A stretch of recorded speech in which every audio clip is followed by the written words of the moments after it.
lifestyle. Sports cards and we live now. Jeremy Lee in the building and every guest that you ever needed. Sports cards after hours keep the hobby heated. Updates, hobby talk like you never seen it. Sports cards live and none could ever beat it. Sports cards is a lifestyle. Sports cards and we live now. Welcome to another episode of Sports Cards Live with your host, Jeremy Lee.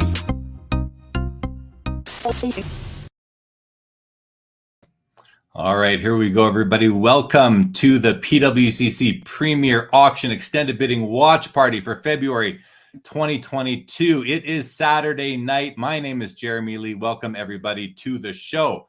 I want to thank last Saturday's guest, Nick Sapiro, memorabilia expert. We had a great show. Check it out on the YouTube channel. I want to thank everyone who stayed up late with me for a viewer comments episode of After Hours. That was a lot of fun. Thank you to all of you. Tomorrow night on Collectible Live on the Collectible TV YouTube channel, my guest will be the author of Spotting Fakes, Ryan Nolan. We will go live at 7 p.m. Eastern again on the Collectible TV YouTube channel. Check that out. Shout out to the Sport Card Expo Edmonton edition, April 15th to 17th, and the Toronto edition, June 2nd to 5th. Be sure to check out those shows if you are able. I will be there and cannot wait.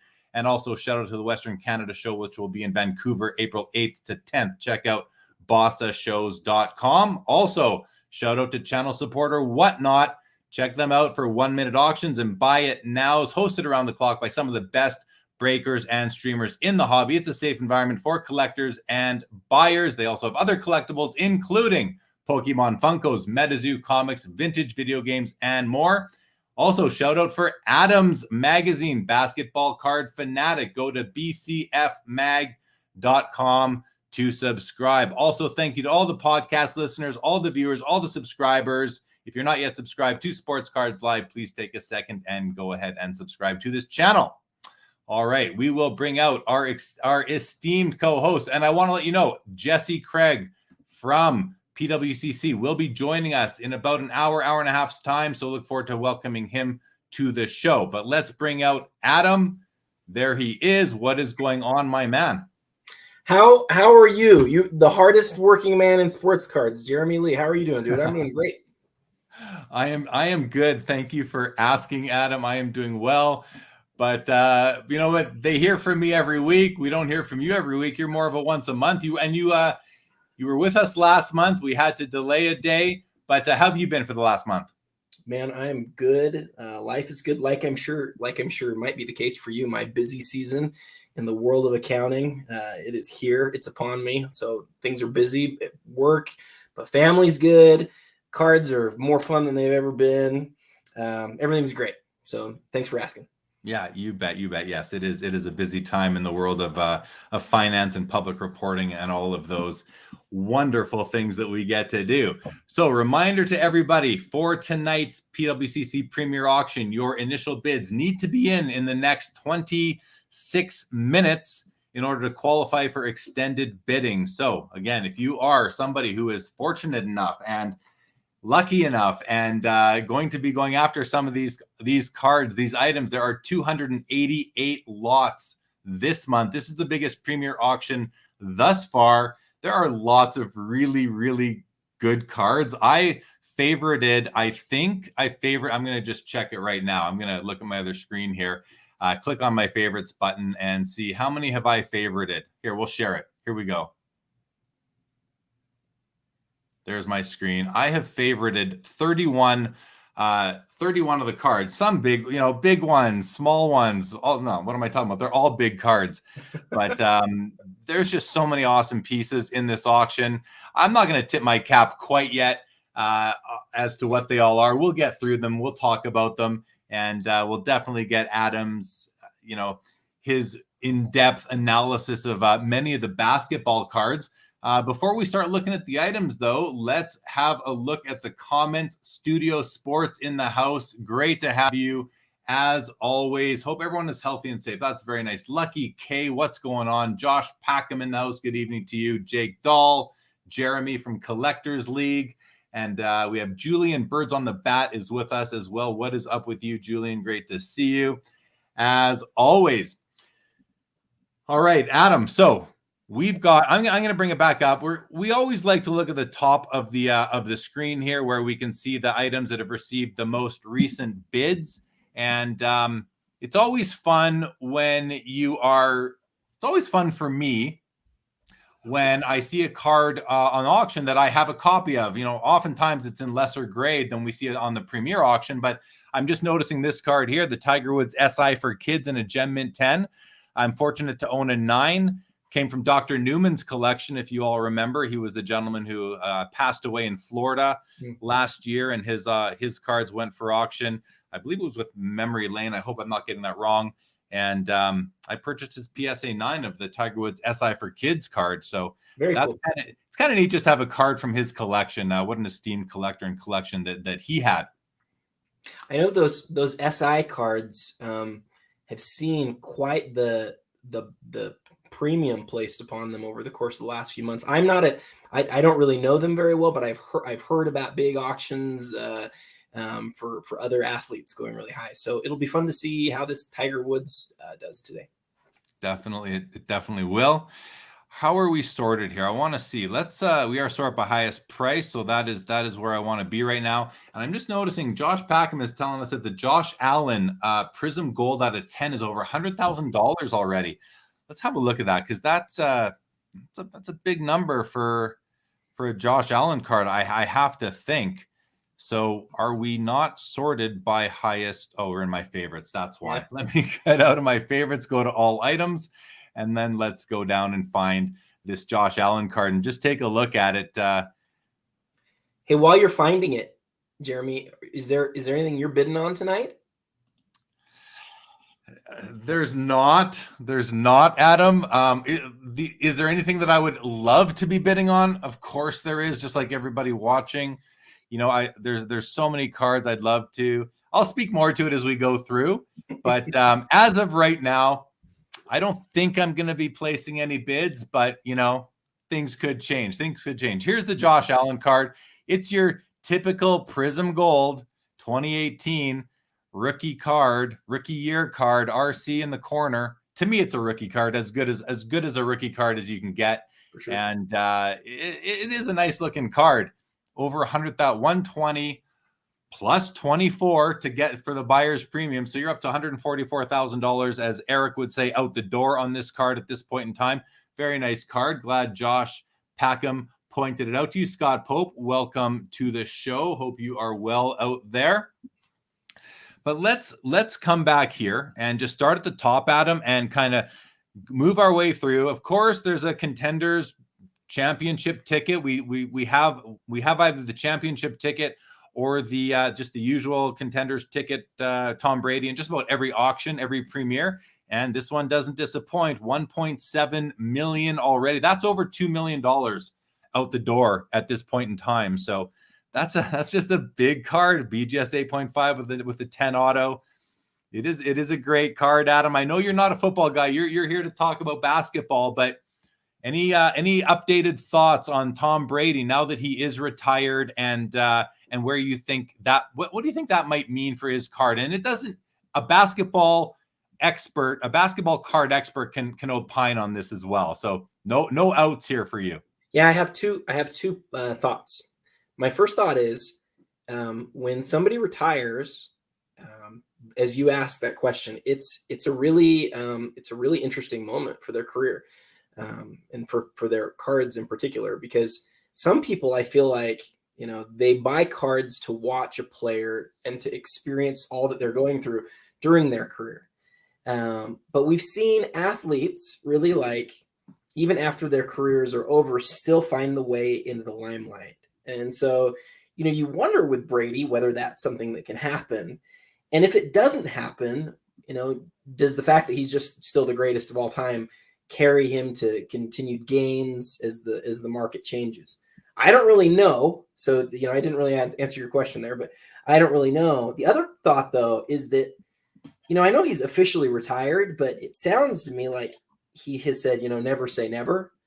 And I don't know, man, like until a couple of years goes by, there's still going to be like is he coming back? Is he coming back? And, he'll have another, I think he'll have another moment, whether he's a player or not, whether he actually comes back or not. So I don't know. I think that Brady collectors are so passionate. Be interesting to see what happens over the next couple of years. Well, you talk about limelight. I think that's actually pretty interesting because I was thinking about that myself. You've got the Manning brothers who are definitely in the limelight right now, bringing more attention to their careers and their cards. Mm-hmm. And I think that is important. I think that does help with players' cards. I have no insight whatsoever, but I have a feeling. I just think that we are going to see more of Tom Brady for the next several decades off the field in some way, shape, or form.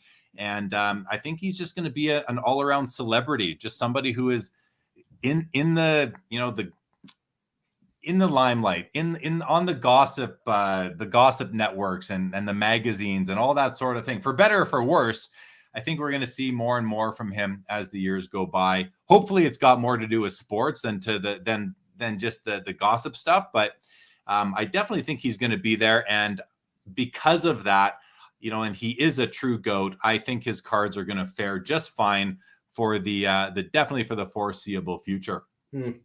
And, is he actually retired?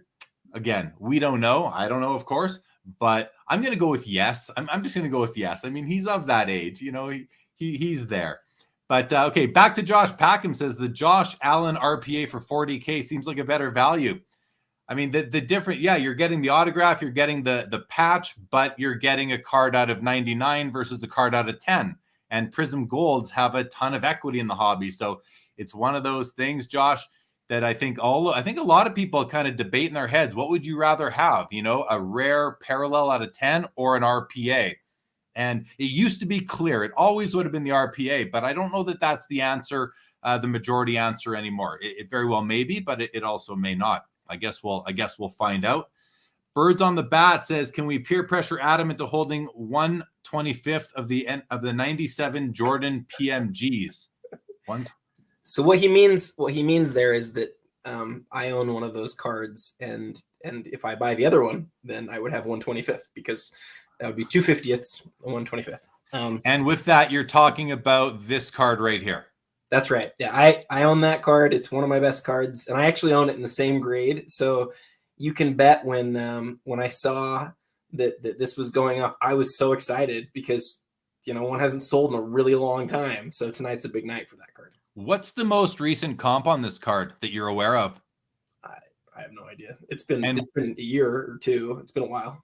So in your mind, before this card went on auction with PWCC, did you have a value in mind for your card? Do you have a target for this today? Like not $2 million, but I mean, do you have a target, a reasonable, achievable target price for this card where you could see it ending? And reasonably, what do you think it's worth? Yeah. So what I would say is there was a private sale that was done through the PWCC vault that they made public. And so it wasn't an auction or anything like that, but it was a $200,000 sale. That was maybe 6 months ago. And so, that was something to point to. But as we know, that the Jordan market's done some really interesting things since then. We've seen the market in general decrease, but the really high-end rare Jordan stuff, especially, this is where it's really interesting, especially amongst PMGs, have just been like crazy stuff. So my question that I've always asked is, I prefer the PMG Championship. I really like the PMG Championship over the one that everybody talks about as the most iconic, the red, the original.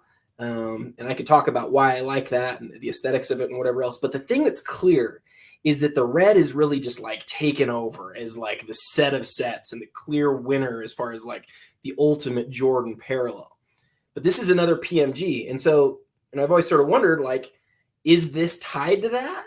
Is there, and so as those have increased, I've sort of wondered what has happened with one of these. And because this is one of the nicest copies really like in existence as a 9, it's an interesting sell. We'll see what happens. But as far as like at price realization, like it's already passed the all-time high at 200, because this is, 190 plus 38. So what is that? 228. It will be the most expensive Jordan PMG Championship that's ever sold. In my personal opinion, I do love the card too. I think it's absolutely beautiful. I love the effect in the background there. I love this whole design overall, the image of Jordan, the city in the background. I love the card. But to me, and this might sound crazy because it's named a precious metal gems, but if I were to look at this, I would never think this was a precious metal gems. To me, a precious metal gems is either green or red, or now in hockey and Marvel, you've got blues and sometimes purples and that. So, and golds even in the new hockey that came out. So to me, it does. I don't even think of it as a PMG because it doesn't look like those cards. So I almost don't even see it's like comparing a Noise Boys to an Intimidation Nation. To me, is comparing this to the red set, and it's funny, you're mentioning the red set is the one that everybody seems to be thinking is the best set in the world right now, but there's also the green one too. But I think that's just so unachievable for most people that the red is taken over. And I'm a big fan of the red set. But listen, even though it sounds so stupid because I recognize that it's named at PMG, but even though I don't really look at it as one in what I consider to be the traditional form of the reds and the greens, which were based off of Gene McLeod's engagement ring, which was emerald in color. Despite all that, it's still an amazing card. I'd love to have one. It's probably, maybe for me, the red is the card I want the most in my collection that I maybe don't have right now. This is a top 5 card for me as well. And it'll likely stay there for many years because we've got a price tag like that on it. So, but it'll be fun. I'm excited for you, Adam. It's like I said earlier, it's always cool when we own cards, or people, anyone in the chat, if you own cards or if any of these are your cards, let us know. We can focus on them a little bit and just take a look and cheer you on as you're selling your cards. Same thing if you're buying them. And again, for us who own some of these cards, either in the same or similar grades or lower grades, where in my case, it just adds that added level of interest and excitement. Let's before you scroll on too far, the card next to it is actually the card in the auction that I'm most interested in seeing what happens with. The Jordan Kobe duel from 2000 is a really interesting card for a few different reasons. One is that it's the first dual autograph between the two, and two is I think it's the first time that we had a dual autograph jersey. So it's like from the first set where they ever did that. And then 3 is it's only numbered to 10, right? So this is, I shouldn't say this because I own one of the two cards there, but that duel there is a card that to me is one that stands out as like the sort of card that somebody has in their collection who is like, I don't know how to describe it. That's like that's a cornerstone of your collection. Amazing. Anybody who would see that, even a non-card collector, would look at that and go, wow, both of those guys held that. And that was, Kobe Bryant's 5th season in the NBA, right? That he signed that. And you've got Jordan in a Bulls jersey and Kobe in the Lakers. I mean, that card to me is the most interesting card in this auction. I don't know who the owner is, by the way, or the seller is. But I'm really interested for that seller and for whoever buys it. I had a friend, Matt, nice looking cardboard, asked me earlier today about this one. And I said, if there's one card that I could buy in this auction, it would be it. But it's obviously just, it's going to be a ton of money. And something tells me it's going to go for quite a bit more than what it's at right now. But yeah, what do you think of that card? I love it too, man. I really do. I love that and based on what you were just saying, like it's the first dual auto of these two guys. It's a jersey auto, which adds that extra element, which I think is really important. I also and I like that it's a low grade. Like it's a BGS 8 with a 9 auto, right? You want 9 or higher and a 10 auto. But it doesn't matter for some cards. It's just about what the card is about. We put so much emphasis in our hobby on condition, and condition is extremely important.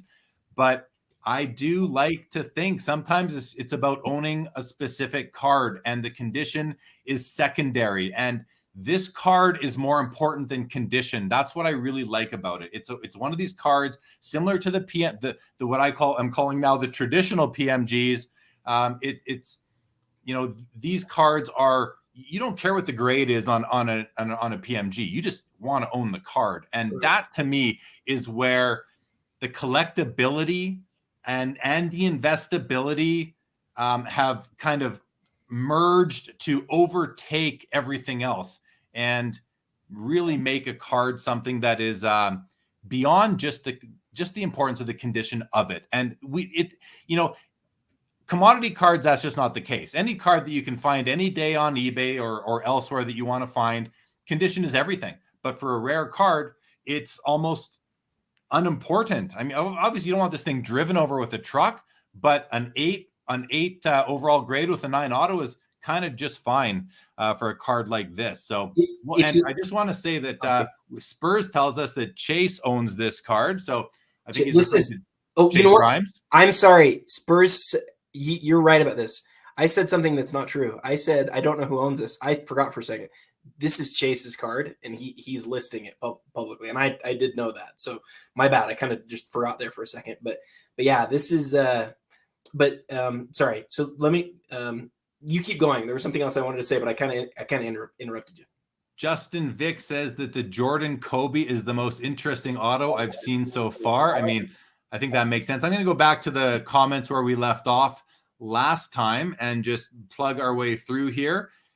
Contender Sports Cards on Instagram says greatest channel on YouTube. I hope you're talking about this one, and thank you very much. Mosaic Mind says, is Tom Brady truly retired? I guess time will tell. He may want to play for the 49ers. Mm-hmm. Jeff Hart, what's going on? Welcome. Nice looking cardboard says Card Ladder's last recorded sale of this card here was in 2012 at $12,000. Their estimated value is $207. So it's already over $207 with, out the door based on Card Ladder's, again, he's telling us Card Ladder's predicted value is $207. And this is over that out the door at this point in time. Michael Ham, what's going on? Slamming Hammy in the jammy. What's up? And I have to be dryny. Okay. Hey man, drinking. Good. Well, drinking, poetry, PWCC Premier Auction. Great to have you. Josh Dawson in the house says, what about the gold with rivets? Oh, that's tell us about that card, Adam. Yeah. So it's funny because I don't look at the comments until they pop up. As you share them. I thought the same thing. Josh asks here, when you were talking, as somebody who has collected basketball cards for a long time, I think of when I hear precious metal gems, I think of the green and the red first too. But I don't just think about them at all. I think of the three sets. I think of the 97 championship, and what Josh is referring to is the 98, which is gold and has a different style. It's funny because so the person who I listen to the most about cards is my partner at BCF. His name's Kevin, and he's Black Griffin Cards on Instagram. Kevin's a fantastic mind. He's an artist. He's brilliant. And when I ask him about what sets he likes the PMG Championship the least. And he actually wrote about that in BCF. I think he likes to write things that he knows that I will disagree with and just see how I feel about it. But he said that, and he loves the gold. He thinks that's just an amazing set. I think that I actually he and I are opposite. I think that PMG Championship's the nicest. I like the city in the background. I love the effect. I love that it's the 50. I love that it's the first year. And then I would take the reds, and then I would take the golds. But he's the exact opposite. So actually, he might take the reds over the golds. I don't want to. Well, that's the beauty of the hobby, right? Everybody likes something different, and that's okay for sure. Those are the three. Those are the three PMG sets, though. And if you put those all out there, and then the original essential credentials and the original rubies, you'll hear 90s guys talk day and night about how they would order those. I have my own order, but I think the hobby community at large has decided, the reds are the best of those. Well, and I think that's where we are. So I've gone to the end of the auction to the lowest priced cards at the moment, just to see what's down there, because we often ignore the low end of the Premier, but which is high end for most people. But I'm just gonna scroll through. I love this card. I wish that he was in a New England uniform, because this is a card that I would consider adding, but only in a New England uniform. So I'm not going to go after that one. I love this item here, a 04 Topps Super Bowl ticket with a Brady autograph. I mean, to me, this is just a wonderful piece, and something that I would like to be able to take a stab. I'm just noticing now there's no picture of Tom on there anywhere, so you're missing that, but still a very interesting piece where you're mixing autograph, ticket, and card all into one. And then I just popped this guy up, even though this wasn't on the last page, or maybe it was at the top. But this card here, Adam, this is your precious metal gem from 2008. It does have PMG, precious metal gems, kind of referring to the red foil in the background there more than anything else. But this is just a funny looking card overall, just a funny looking card. How does the hobby look to the 08 PMGs versus the ones from the 90s in basketball? Very different. For one, this was made by Upper Deck. This is after Upper Deck acquired Fleer and started using their name on things. So that's one thing. For two, Jordan's obviously not an active player at this point, but for players like LeBron and Kevin Durant, this was their PMG, right? They weren't around in the 90s. And so I think that the hobby looks at them as interesting from that perspective. And of course, since Jordan's in it, people love it because everybody loves Jordan. But no question, this is not in the same world as any of those other sets. Now, having said that, they are still really sought after and they still sell very well, especially the greens. We've seen some greens in the six figures. So, but definitely a different category. All right. Thank you for the insight onto that. That's why I brought this guy up. And the price seems very low to me, but without doing any research into comps or history on the item, I just thought it was a neat one to look at. We're gonna go rest at the top here. Watch the bids that are coming in real time. There's one on the set of Marvel PMG Reds. Lots of PMG talk tonight, guys. Let's go back to the comments as we leave this up again. Contender says, I don't have a Tiger Woods SI for kids, but you do have a Raw Mint MJ SI for kids. Very cool. Great to hear. N.A. Huggins says, would you rather have the Curry Gold Kaboom or the Gold Pulsar Prism? Yeah, that's a great question. And I'd love to add a Steph Curry card to my collection. In this case, I'm going to go with the Gold Kaboom. That would be my choice because I like the Kaboom pattern. I think it's pretty cool. And I also sort of just feel that the Pulsar Prism is kind of takes just takes the back seat to the regular gold Prism, which, it's kind of like, it's almost like it plays in its shadow. And that's just never great for a player's equity in the hobby or a card's equity in the hobby. Although the PMG Reds kind of played in the green's shadow, but they've kind of stepped out and taken on a life of their own. So these things do evolve and change over time. Anything to add, Adam? I like your perspective. I'm aligned with you. I think it's worth noting that the Pulsars are really good looking cards, but there is something about the fact that it's gold, but it's not the real gold. That's kind of how people, I feel like, talk about it. Whereas the gold Kabooms, I'm not somebody who's collected any of them. I've never owned one, but I know there's people who love them, and they've sort of I feel like kind of garnered a spot in the hobby at this point. And so that to me feels more significant than gold Pulsar. Yeah, same here. So just a reminder, 1 minute until extended bidding kicks in. So you have a minute to get your bids in. Anybody who is looking to do that, we have Rage in the house. What's going on? Justin Vick says with the MJ Kobe card, Adam demonstrated why the story behind a card is important. Exactly. I agree with that, Justin Vick, and thanks to Adam for that information. Game Time Gallery says there's a PSA 10 and an SGC 10 86 Fleer Jordan in this auction.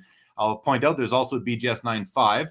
The SGC Jordan has more eye appeal at 30% discount. If both were raw, I'd take the SGC. So great call out, Game Time Gallery, because I've actually pulled up these three cards, the PSA 10, the SGC 10, and a BGS 9.5 for comparative purposes to take a look at some point during this show and kind of compare them. So we will do that. We will do that at some point, Game Time. So I'm sure you'll be interested in that and interested in your input as well. There's another bid on the Jordan we were just talking about from $12,000 to $14,000. I love this card here. Just a beautiful, beautiful card.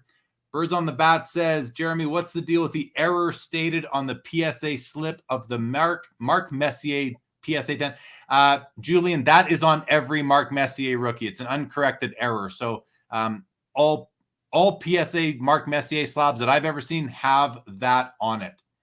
And notice the bids are coming in fast as we just went into extended bidding, guys. We just went into extended bidding. We are in the greens, the first level of the greens, 5-minute windows, and exciting. Any card that doesn't get a bid within 5 minutes will be retired from the auction. Super Spurs fan says grades don't matter to these cards. It's just a cherry on top. Makes sense to me. I agree, and that's pretty much my position on a lot of these. Albert Jones, what's going on? I don't recall seeing any Serena in this right now. Terry confirms that all Messiers have the error on the label and the error on the card. Highlander says Tom Brady is not retiring. He wasn't going to the Super Bowl and needed some attention. Could be, I suppose. Spurs fan says for some cards like that, sometimes it's okay to overpay because you don't know when it will become available again. Yes, agree. That's what, right? Any card that is truly rare and scarce out of 10 out of 25, you just don't know when they're going to come up. 25, I feel like you may see a card again, but anything out of 10, you just never know for sure. Hey, can I point something out up or while it's still on the page? Oh, there it goes. I asked the question on my Instagram about that Luka Optic 1 of 1, and it came up and it went by real fast there. But it's the Luka Black 1 of 1 rookie, and it's autographed. And I asked the question, what do you think would sell for more? But I would change the question here for what would you like better, Jeremy? A 1 of 1 black Optic of Luka from his rookie year, or a Jordan PSA 10. And it was pretty split. So I wonder what you think. What I would choose? Yeah. Oh, I take the Jordan all day long. Would all you day really? long. Oh yeah. I mean, yeah, of course I would. I mean, that you should know that would be my answer. Well, I don't know that that's my answer. And so that's why I asked it. And I think if memory serves, it was about 60% that went with the Luka. They thought it would sell for more, but it's way below the Jordan right now. So that's one to watch tonight to see how that goes. And the reason I answer is because I'm not about to go. If I had the choice, it's not like I would go sell that card in the next couple of years. Whatever I choose, I'm keeping for the long term. So that's kind of my thought. And as of right now, Luka hasn't done anything really to justify his card prices, whereas Michael Jordan has. So Luke is a great case of having the value baked in. Not to say he hasn't. Of course, he's shown his skill. He's shown his prowess. He's shown that he's a game changer, and he may be the face of the league eventually. But until that happens, I'm going to stick with Michael Jordan, who's the face of culture in many degrees. I love this George Herman Babe Ruth card is one of my favorite all-time cards. I'm sure I'm not alone in that. A PSA 7 at 110 right now. Oh, a beautiful Clemente PSA 8, a very important baseball Hall of Fame rookie. And look at this, probably my favorite brand for basketball RPAs, being immaculate, and that's a beautiful Giannis. There's a Tiger Woods. The bids are just coming. I bet we're not even seeing some of them. They're coming in so fast right now in the background. Okay. Rage says the linchpins are hot. Yes, I like the linchpin cards as well myself. Spurs fan said like a stepbrother of the PMGs. They don't get much love. Fair. Good evening, Spurs Cards 21. Great to have you. MJ Cards 559. Welcome to the show. Jeff Hart said the same thing with Gold Shimmer. It's not the same as gold. But these are all out of 10 still, which it's like we're very snobby about our original Prism Golds, but I say that tongue-in-cheek, of course. Josh Packham, do I have the Gretzky rookie bookmarked? I do, Josh. We'll be taking a look at it. MJ says, I'm a Jordan guy, but realistically, I feel the 86 rookie is overrated. A lot of other Jordans I'd rather have that are less circulated. Yeah, same here. Simon wants to know, what are the 4 cards I still haven't paid for in the top right corner? He's looking at this. These are like these are small invoices for under $1 each that I owe them for curating cards that got shipped to them. That's all that is, guys. I have no money outstanding with them. I think altogether these 4 invoices add up to less than $2 at the moment. Luke says, how are you guys selling my Gretzky 8? Oh, that's your PSA 8 in this auction. Great to hear, Luke. Very cool. And you're the highest bidder on the MJ Fleer PSA 10. Jay, what do you think of the Gretzky? All right, well, let's take a minute and take a look at the Gretzky. We are still early into extended bidding here, guys. We have a half hour for the green level, and then, an hour for the green level, and then we're going to get into the short ones, the 2 minute and the 1 minute levels. But let's take a look at the Gretzky. Here it is. I do have it up. This is a PSA 8. So, Luke L., I'm going to tell you exactly what I think of this card. We're going to look at it in detail. The first thing I'm looking for, just out here is centering. Of course, it's slightly off-centered, right to left, but nothing that offends me at all. I'm happy with that centering. When I say I'm happy, I mean, if this was in my collection, I'd be 100% okay with that centering. Then I'm looking to the word Oilers and the word Edmonton. Are they on the same plane? It looks like the word Oilers might be just a hair lower, while you don't have really any printing defects in the word Edmonton. Sometimes you'll see little like lightened parts where the black didn't press down hard enough or something like that. We're then going to come down the side. I'm going to look at the edge. You can tell we have sort of that rough O-Pee-Chee cut down the right-hand side. You got the same thing at the top. The left is a bit cleaner, and the bottom seems to have the rough cut. This right-hand cut, I actually looked really closely at this because I wanted to get a really, you can zoom right, look at how close we can get in on this. And you can see that that's just to me, that looks like a very natural O-Pee-Chee rough cut. And you can tell how you've got this little bit of blue here and then the white between it. So to me, that's what I'm looking for, is that natural looking cut, which you have all the way down it. And then for me, the key to Gretzky rookies is this section here where you have the most detail. That's where you can really hone in and see the quality of the print job on this. And this card looks to be printed very well. The registration is really good. The oil drops placed almost perfectly, maybe a little bit high, but very nice. And then if you drive right in here, I always like to see how did the plates line up. And right there, you've got just a sliver of white right in there that I don't think should be there, but this is still very light. And you have it coming across here as well. But if you come up here, you don't have it at all on the vertical black lines. So a little bit right there. But again, I'm zoomed right in. Overall, it's a very nice copy. You can see his face is totally clear. Yeah.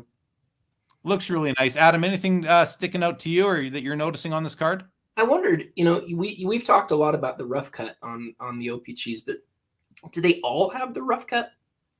Most of them do. Basically, as the blades got older and older, they dulled, and I don't mind it. By the way, I don't mind it at all. I just wondered, this isn't something that I follow, so I wondered if they all have it. It doesn't bother me either. By the way, I love that history. I love it. So just interesting to know if they all have it or not. Yeah, they don't all, but several of them do. And as we've learned, Bobby Burrell has told the story on the show before that back in the day, the assembly line workers, they had to meet their quota, so they would shove as many sheets under the cutters as they could, and that wouldn't be great for the blades themselves. You also want to look on Gretzky rookie right here. We have these two blue. They're not on this card. But oftentimes on the Gretzky rookie, you'll see two faint blue lines coming right in parallel here, about 1 millimeter apart. And this card doesn't have them. A lot of people say that is indicative of a first print run. I don't think that's the case, but some people do. This card does not have those thin blue lines. I think it's just a print error, and then they often show up here as well, just to educate people on that. But overall, Luke, a nice copy. We're at $19,000 right now on it. I think this card, based on other PSA 8s I've seen, this should be a $25,000 copy of a PSA 8 in my mind. So very nice copy, and good luck with your sale, Luke L. Rage says the Jordan for me too, and twice on Sunday. MJ for sure from Spurs. Josh Dawson says, haha, 10,000%. I'm in your boat for sure. Good to know.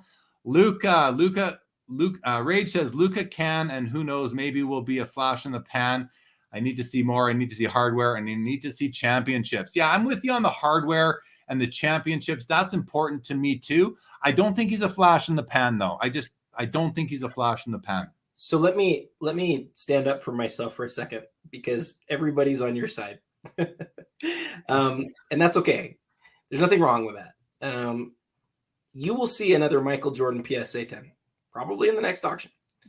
You got one shot at that Luka. And, when it comes to the shiny cards, you basically have Prism and then you've got Optic, as the big ones. So I was shocked to see that card up and thought that's a huge, huge card, and sat at like 20 grand for the last 3 weeks since this has been active. And so for me, I look at that and I say, like, and by the way, everybody should collect what they like. You're going to see more Jordans. You got one shot at the Luka, and the thing that we know about the Luka collectors, and I'm not one. I've never owned a single Luka card, right? Like, I haven't. But, like, they're crazy people. They love the big rare cards. And so that's a really interesting card. And seeing what it'll do tonight, I don't know who the owner is or anything like that, but I'm excited to see what it does. Well, and you make a good point that it is a one of one. It's the only chance to have it. But if he doesn't go on to become a GOAT or the next LeBron James, I think I'd rather own the Jordan. But that said, it's a prestige thing. There's only one copy. It gives you that flexibility that not everybody has. Only one person can flex that card, and a lot of flexing that goes on Instagram and elsewhere. So there's that as well. Look at that. The Josh Allen Prism Gold is up to 130 plus 26. So that's over 150K now. That's pretty healthy for that. Spurs fan says Luka is still playing, but there's a risk that he may have an injury. Of course, that's always a risk. Rage would take a Dirk over a Luka. Josh says Lulu is great, but no MVP, no ring, and Dallas aren't getting close anytime soon. Tony says Luka being overweight at this age is a major red flag. Yeah, there's an issue there. For sure. Birds on the boat on the bat says fascinating. The PSA 9 Bowman refractor. Brady is currently 10K ahead of the SGC 10. Can't imagine that holds. We'll see. Remind us to have a look at that a little bit later. Charles in the house. Good evening. Says I'm staring at that Spider-Man red PMG at 44K right now. Yeah, Spider-Man at 44K. Everybody. Highlanders wants to check the McDavid RPA. There's two McDavid exquisite RPAs. I've got them both actually saved here because I wanted to compare them. We've got the PSA 1010, which is an exclusive card where you have a pair of 10s. It's at 75 plus 15. This is a $90,000 card right now. And then we have a BGS 9 that's at 23. So it's at about 26.6 at the moment. That's like a third of what's that? Less than a third of the price, and you're getting this. It's the same card. It's just not in a PSA holder. Corners 8.5. The other three subgrades are 9s. That's pretty strong overall. So in this, and the reason why I wanted to look at these is because I wanted to compare the price differential. Let's look at the patch though. The patch on the PSA is, I would argue, much nicer than the one on the BGS here. Simply because you've got the right angles happening right here. You've got this little nice curve here. Just a more interesting patch. The autographs both look to be just fine. So really condition and patch are the two differentiating factors. To me, I definitely would prefer this card. But if I was going to be saving $75,000 or $65,000, whatever it is, I'd probably settle for this and keep that money and put it into something else. So those are my thoughts on the Connor McDavid's. Here's an SGC 9.5 Jordan. How it gets a bid at $25,000. Charles says I need them. You want the Marvel as well. Baseball card curmudgeon. What's going on? Thank you, Albert Jones. Appreciate it. Justin Vick. Thank you very much. Albert has 3 Gretzky rookies coming from PSA. Well, excited to see what you get on those. Simon says watching Jeremy review a Gretzky OPG rookie is like watching an artist at work. That's high praise. I don't know about that, but thank you, Simon. When you refer to registration, I mean, to me, registration refers to the focus of the card. So basically, did the 4 printing plates did they all come down in the exact same position? as intended. If they didn't, you have what is a blurry card. Actually, the Jackie Robinson 48 Leaf in this auction has poor registration. We'll take a look at that shortly, and I'll give you another visual into that. To this user, the timer keeps restarting every time a bid is made. So if there is no bid in the auction for 5 minutes, the auction will end. But every time there's a bid, it restarts. And that'll be the case for the first hour. So in 45 minutes, it'll go down to a 2-minute counter. You bet, Luke. Hopefully that was helpful, but just really based on my opinions. Tristan Lee, how's it going? Damn bad night to end auctions all-star weekend. I don't know. We've got over 150 people in here. Card people are pretty hardcore, so I don't know how much that really matters. And the nice thing is that even if you're watching the game on your TV, you can have this up open on your phone and still place bids. Thoughts, Adam? Yeah, All-Star Saturday is a huge, Tristan's right, All-Star Saturday is a huge day, but like, for me, it's like perfect bidding time because you really don't need to focus completely on All-Star Saturday. It's perfect watching / kind of like what people probably do with us, right? A lot of people are watching us and they're bidding at the same time. So it might even be a better time than normal, honestly, because it's hard to just watch like the 3-point contest or just watch the slam dunk contest. Yeah, agree. I think it's actually a good thing because you get the excitement of watching the sport and the auction ending. And just in today's world, it's not one or the other. You can have 3 screens going at a time, and most people do these days. And people who are bidding on auctions with where you're expecting the items to all be 20,000 and up type of thing, they have 3 screens handy and ready to go for the most part. I think I'm making some assumptions there, but I'll stick with it. I love the Roger Maris rookie. Hey, I was actually just going to ask you about the Maris, and that's a 58, right? 58 Maris in a 9. That seems amazing to me that a 58 Topps card, because those are pretty tough.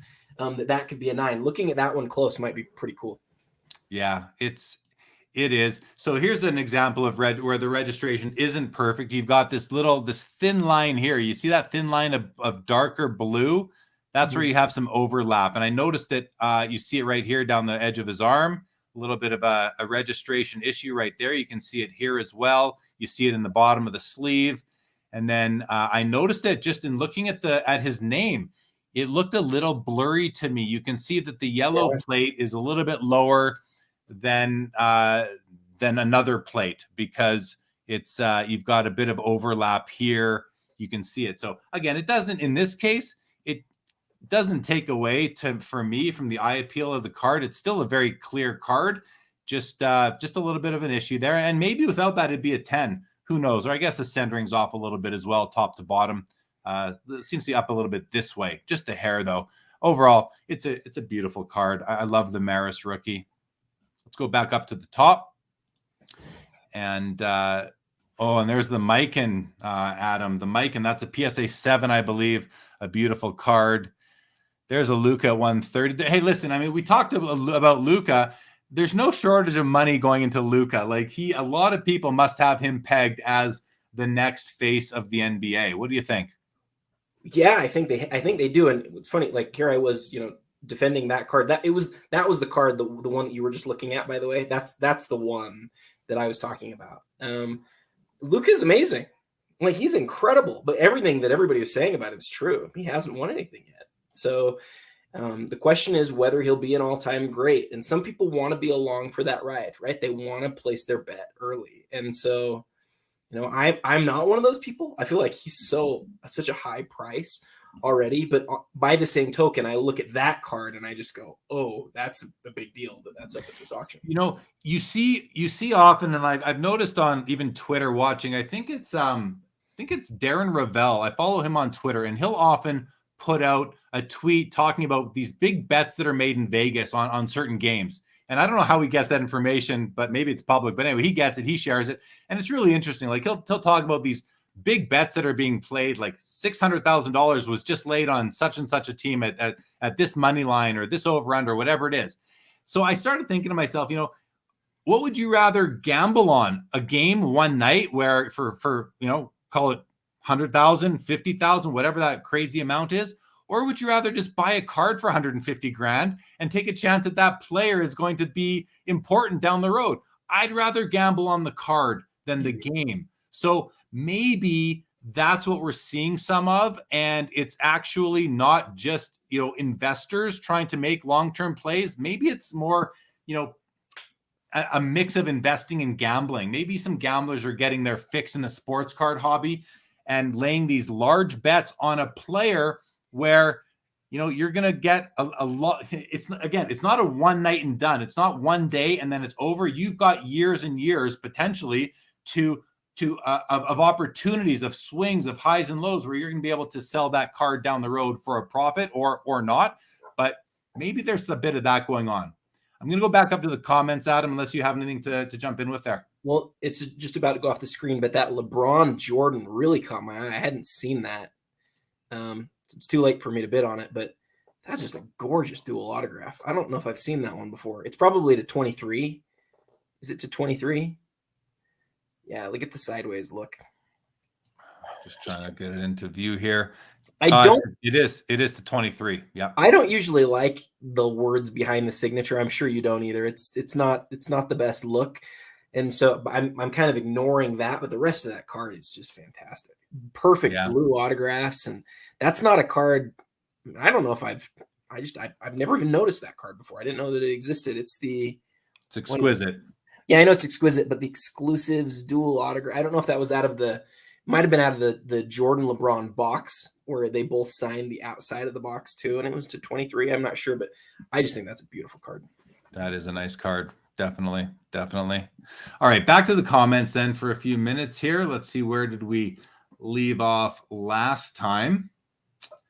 Well, here we go. Dave Bolleton says one of ones are a joke. That's an opinion. I think it's not the. Actually, I've seen more and more people kind of express that, but are they a joke? I mean, that's a pretty strong term for a one of one. I think they're just something that adds exclusivity and chase and value to the hobby. So I've got several one of ones in my collection. I don't consider any of them to be jokes. I consider them to be pretty cool.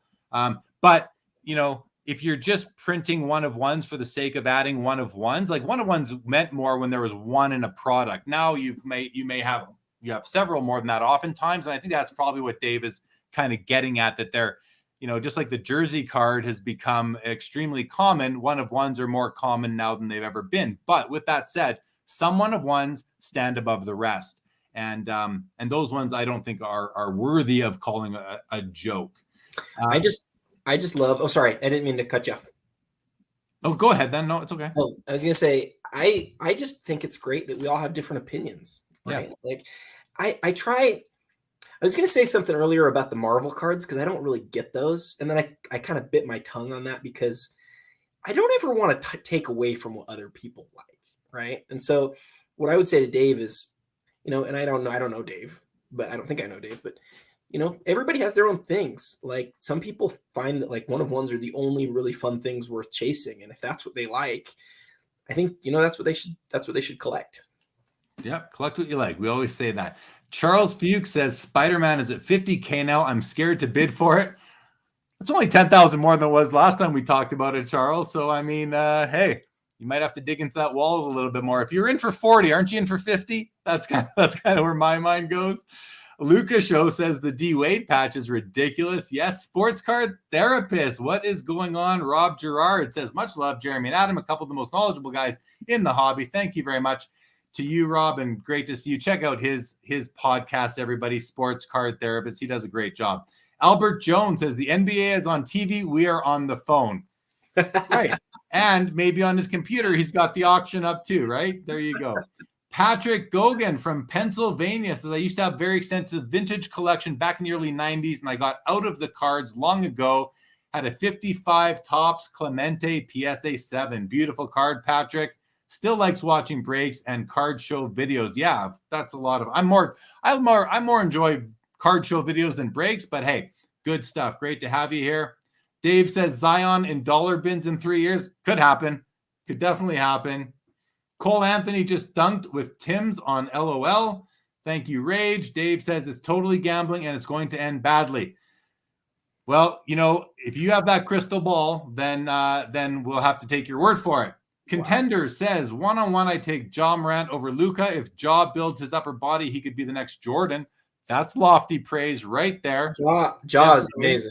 Ja is incredible. I actually agree with that with this user. Did you see hold on. You see the price on this Kobe limited logos? It's now at 360,000 out the door.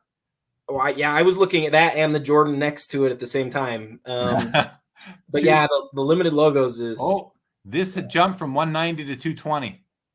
We are definitely in record territory on the Jordan PMG Championship, and I think on the Kobe, because that's 360 for Kobe limited logos. And it's a 10 though. It's a PSA 10. There can't be more than one or two of those. Well, this is now what, 264, I think. So that's a nice. You're over the $250,000 mark on that. That's pretty cool. Rock Latex says, "Come on, Jeremy, you can't collect your winnings at the window 2 to 3 hours later if you buy the card." That's true. That's true. But hey, I'm not making either of those plays, Rock Latex. I was just speculating what's going on in some of these people's minds and why there is so much money going into some more prospecty type of players. Julian says, not specific to this auction, although certainly still relevant to the hoops market. Adam, what's your take on the $600,000 Zion BGS 95 NT RPA sale from Golden? Man, I can't imagine spending that sort of money on Zion. But there's just, I just always go back to people like different things. And that was one of the very nicest of that card for Zion. Julian, it seems insane to me. I can't imagine. It was the Slab Stocks guys, Aaron and Nate. They did, I don't know if it was on Instagram or a video of theirs I was watching, and it was a video. And I think it was Nate from Slab Stocks put a lot of work into this. You guys should go check this out. He basically showed what you could buy with the amount of money that somebody spent on that Zion card. And it was a decent graded card of every GOAT that exists from Mickey Mantle, Wayne Gretzky, Michael Jordan. They were all there. It was like 25 cards or something. And it's like, it really put it was the best way to look at it I've ever seen. And so shout out to those guys. But it just made me think that, like, wow, the amount of money people will put into a prospect that has got nothing on the resume yet, except maybe a healthy point per game average that I believe Zion has. But still, it really put it in perspective. You can get every other card that's on most people's want lists instead of that one $600,000 Zion RPA. So it was a head shaker. Real quick, while it's still up, can you click on that LeBron Ultimate that's in the middle right there? I've wanted to ask you a question, and I didn't warn you about this beforehand, but I'm really interested to know your take on this. So this is one LeBron Ultimate Collection card that's up this month. And then if you can go back and search, there's another LeBron Ultimate Collection that's up this month. Can you find that one as well? I want to get your take on this and see what your feelings are. Is the other Ultimate a rookie LeBron? It's the rookie, yeah. I love his so this one here. Yes. Yeah. Okay, let's pull that up. Before we do that, I'm just going to come back here and back this up so that we're on the page we want to be when we come back. So we have the Ultimate. I do love this card here. Absolutely love it. It's out of 250, I believe. Yes. Nice autograph. I love it. I love this card. And it's a 9.5, and it's an older holder too, which is, I think some people like the older holders. And then you have this. This is the parallel. In fact, if you look at it, can you see the number on the back? Let's make sure I'm telling the truth. It's a C127P. This is the parallel of this card.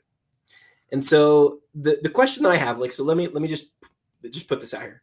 In one camp, we'll start with a regular rookie card. You have the card is to 250. It's his rarest just autograph on a card, rookie card, true rookie card. It's in a 9.5. It is the definition of iconic. People love this card. You love this card. I love this card. And in the other camp, you have a card that's not gem mint. It is a parallel of the best of this great rookie card. It is one of the very few RPAs of LeBron. It has a better looking autograph on it. It's to 25, and it has a patch, and it's a patch. It's not a jersey. It's a patch, but it's a one color patch. So my question for you is, which would you rather have? That's a tough question. My instinct is this card here. I don't, like, the label aside, this is the card that I would be chasing at first glance. I like it. I like the vertical nature. I like that it's not the parallel, that it is the true rookie card. And it's still at a 250 is still a good low number compared to some of his other rookie cards. Then you have this card's out of 25. It's also great. I didn't know this card existed until right now. I don't like this. I don't like this line, this die cut thing going through, but that might be there to detract people from trying to replace the patch with a more colorful one. I'm not sure why that's there. I don't like that pattern, that aesthetic. I also don't love the one color, but at least that the one color is still untampered, which can be an issue in the hobby. So it's a tough one, man. I mean, 120 on here, 95 on here. I don't know. I'd probably still go for this one because I probably still go for this one. And I don't exactly know why. I think I just like the looks of it better overall. And yes, this has the patch, but it doesn't add anything aesthetically to the card, this particular copy, for me. So I don't know, though. I'm glad I'm not having to make that decision. Well, thank you for being willing to go through this little exercise that I appreciate whenever you're willing to do that, because it's great to have independent thoughts. And I don't think there's a right answer here. I will say, for me, and you probably already know my answer on this. The LeBron, you like one out of 25. Well, you're right, but it's also about basketball card history. The first RPA was an Ultimate Collection RPA. It came out of 2001 Ultimate Collection. And then every year of Ultimate, they did an autographed patch, and that came before Exquisite. Now, people care about Exquisite set now more than anything, and so they have. I think you're right, Jeremy. They've forgotten about that card. I'm just going to tell you, if I wanted a high-end LeBron James rookie that people didn't know about as much, but was so cool, like that RPA, that Ultimate Collection RPA would be the one I would look for. I love that card, and I don't know if it'll end higher than the Ultimate, because we got a long ways to go. Whether it'll end higher than the one out of 250, but I think that's a wonderful card. And if you were in the market for something that would make your LeBron James collection different, that one right there with that. And then this is something you will love. Look at that full body flying through the air, feet up, ready to throw it down. And the autograph is so much better than the other one. It's not even close. It's not even close. To me, it's by far that card. But having said that, I understand exactly why you said what you said, and it's just a matter of preference. Yeah, when you just highlighted the whole body image flying through the air, feet up, better auto, that's got me leaning more towards this copy. If we're comparing these two copies in particular, but if you could possibly find me this card with a perfect auto, maybe a bigger one, bolder on this edge here, even, I may lean towards it. But you're right. The aesthetic of this image is awesome. It's awesome. But it's nowhere near as iconic. And you didn't even, one is like one of your favorite LeBrons, and the other you didn't know existed. So it makes sense. Whatever you like is up to you. But to me, that patch, man, it's an RPA of LeBron. And it's Definitely. 120 now, so it's not cheap. But I love that card. Okay, Highlander says, I love one of one. It's an awesome chase card. There you go, Adam. You're over 300 grand on that Precious Metal Gems Championship. I'm gonna have to update the top 100. I think, Jeremy. There you go. Lee Haskins says, I like one of ones in the wild, an actual unnumbered one of one that's a real rarity, but I understand the serial number one of ones as being rare, just manufactured. Well, but let's keep in mind, Lee, every card ever has been manufactured. But I hear what you're saying. Brendan Ryan says, Rush cards are very scarce. Flippin' Steve has me hooked. All right, good. I like my rock and roll cards too, Brendan. Rage is watching both right now. Albert Jones says, Jaw and Jordan are built similar at that age. The Luca show, LOL, Adam, with a poker face on that Jordan price. Dave says, $600,000 Zion. A fool and his money are soon parted. The Highlander says, is that a McDavid high gloss or a Young Guns or an exclusive? That's a great question. I forget what that is, but I did pull it up. I believe I pulled it up here to take a look. We're looking for something from 2015. There's Connor. Maybe I didn't. Good question. We will come back to that McDavid card soon. I promise you. Highlanders. Jaw is 3 inches shorter than MJ. Jaw reminds Rock Latex of Allen Iverson. Yes. Very good. Very good. We got Joe Perot in the house. What's going on, my buddy? Julian says the patch on that Ultimate LeBron just makes me sad. It's barely visible. And that I couldn't tell at first glance if there was even a patch on there or if it was just like a fuzzy, some pixelated little section of the card to the image. It was pixelated like that.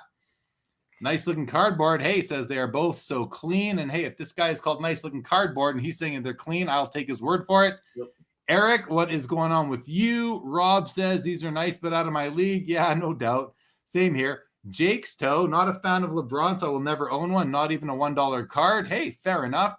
Basketball card guy in the house. What is going on? Says, I agree with Adam on the horizontal LeBron. A lot of these rarer copies sell privately and don't get tracked as much as the true RCs. I think that's a really important point right there, that a lot of these sell privately and don't show up on any comp list like a card ladder to let us know what has happened. So, but people in the know, and if you follow Basketball Card Guy on Instagram, you know that he's kind of all over the hobby. I mean that in a good way. I mean, knows people. He's got his finger on the pulse of the hobby and would likely know a bit about what's going on behind closed doors in certain, just from your network and all that. Albert says, is the napkin game used? So he's talking about what we're calling this here. Now, I don't know, is this actually what we would refer to as a napkin being a part of the mesh jersey, or is this a white ink patch there? It looks like there's some ink on there actually that sort of, you can come right in and sort of caked right onto or printed right onto the fabric. So I don't think I would consider this what we call a napkin, which is a relatively new term in the hobby, which is really just the jersey versus a patch. Adam? Well, napkin, I think we need to define. I have a Kobe card that's just plain white, and people have referred to it as a napkin, but it's from the patch. And so people just want to see colors, though. I think people want to see lots of colors. So from this perspective, it depends on how you define it. His question, though, about it being game used is the key here. And I don't think it is. I think it's, if you can turn it over and see what it says on the back, I think it'll say that it's event worn. I don't think it's game worn. That's easy enough, right? Photo shoot. Yeah, photo shoot. So I mean, it's still event worn, just like the RPA out of Exquisite is, right? But some people really want that game worn, and it's not that. All right, I'm just going to bring up here we have now the Connor McDavid.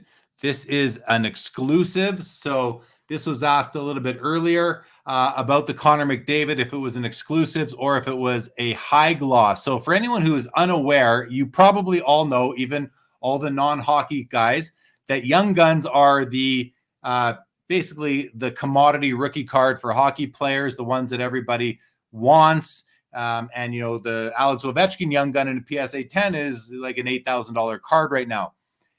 Young Guns have in most years now have two main levels of parallel. There's more now, but really for what I believe are the most important ones, you've got the Young Guns exclusives, which is this card here. They're out of 100. And then you've got the high gloss, which are out of 10. So this is an exclusives copy at $12,000 right now for a BGS 9. I mean, we saw BGS 9.5 high gloss copies selling for under $20,000 when this product first came out, and now we're seeing an exclusives 9 sell for basically that price. So very very desirable cards to the hobby. I'll be honest, for myself, I don't collect them. I don't love them. You're basically taking the exact same Young Guns and just changing the color foil and putting a stamp on it, and in some cases an additional design element like this UD exclusives right here.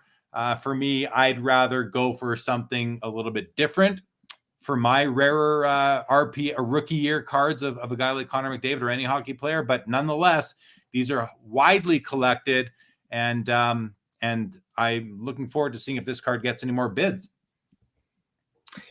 Cards like that, it reminds me of Nat. Nat collected all of LeBron's rookie year cards, and there's cards that you look at and you go, well, that doesn't look like much. But as we get further and further away from Connor McDavid's rookie year and people are continuing to collect him, a card like this is really interesting to me because it's a rookie card, right? It's a rookie card. I consider it a rookie card, yeah. Yeah, a rookie parallel. There's only 100. It will never be one of his very best cards, but the people who are completionists make this an interesting card long term. Agree. It is an interesting card long term, and I'm a hobbyist who can not be interested in acquiring a card, but still think it's interesting long term. As can you, as can most of it, but yes, most people. So okay, I wanted to go to this comment from Spurs Superfan. He says, if a current brand has 36 million one-of-ones per year, is it still desirable? No. It's not at that point. I don't think it is. There might be now 36 million is obviously a super exaggeration, but if a current brand has 1,000 one-of-ones between all the players, are they still desirable? I think some of them are, but maybe not all of them. Don't forget, printing plate cards are one-of-ones, and those aren't very desirable. I have a few in my collection for a player collection I have, but they're probably going to be the first ones that I'd move if I had to. I don't love them. I have them because it's kind of one of those things. Okay, I take it.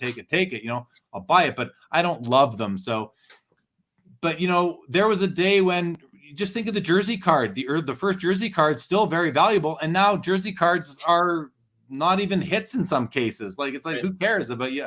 The jersey cards can not even get $1 bid on eBay a lot of the time. So, how interesting are they? I'll give a good example. I think what Spurs Superfan here is illustrating is exactly right. So I am a big Rudy Gobert fan. I'm the only one in the whole world. So there was a select 2013. This is his rookie year, an autograph patch, and it was a 1-of-1.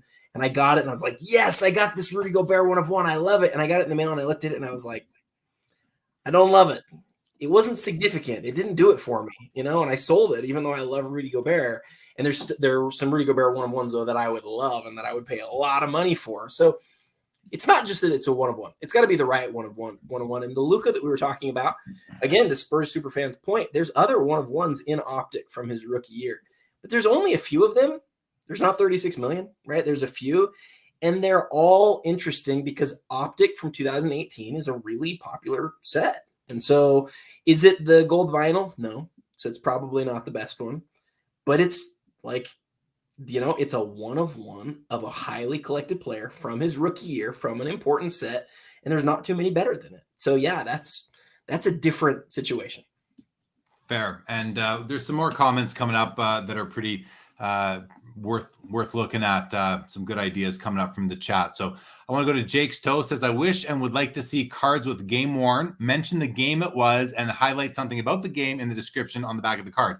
I think that's something we've been asking for a long time. But if you have ever listened to Carvin speak on Clubhouse or on an Instagram Live, he will tell you that is just not practical. And there are really good logistical reasons why it is just not practical for a big card company to do that. Several reasons, although we as collectors would love it, we're not likely going to see it. Fanatics coming on board, who knows what they will do. But you listen to Carvin explain why why it's not practical, and the light bulb will go off for you, I'm sure. Basketball card guy says, game worn was always a limitation for rookies. They produced the cards so early that the players haven't been in a game yet to have a game worn jersey from. Yeah, bingo. That's something that people a lot of people don't understand or just don't know, is that this, oftentimes it comes like, why did this guy get a card? Well, because the set was built and developed like 8 months ago, 10 months ago. And that's a lot of the times the case.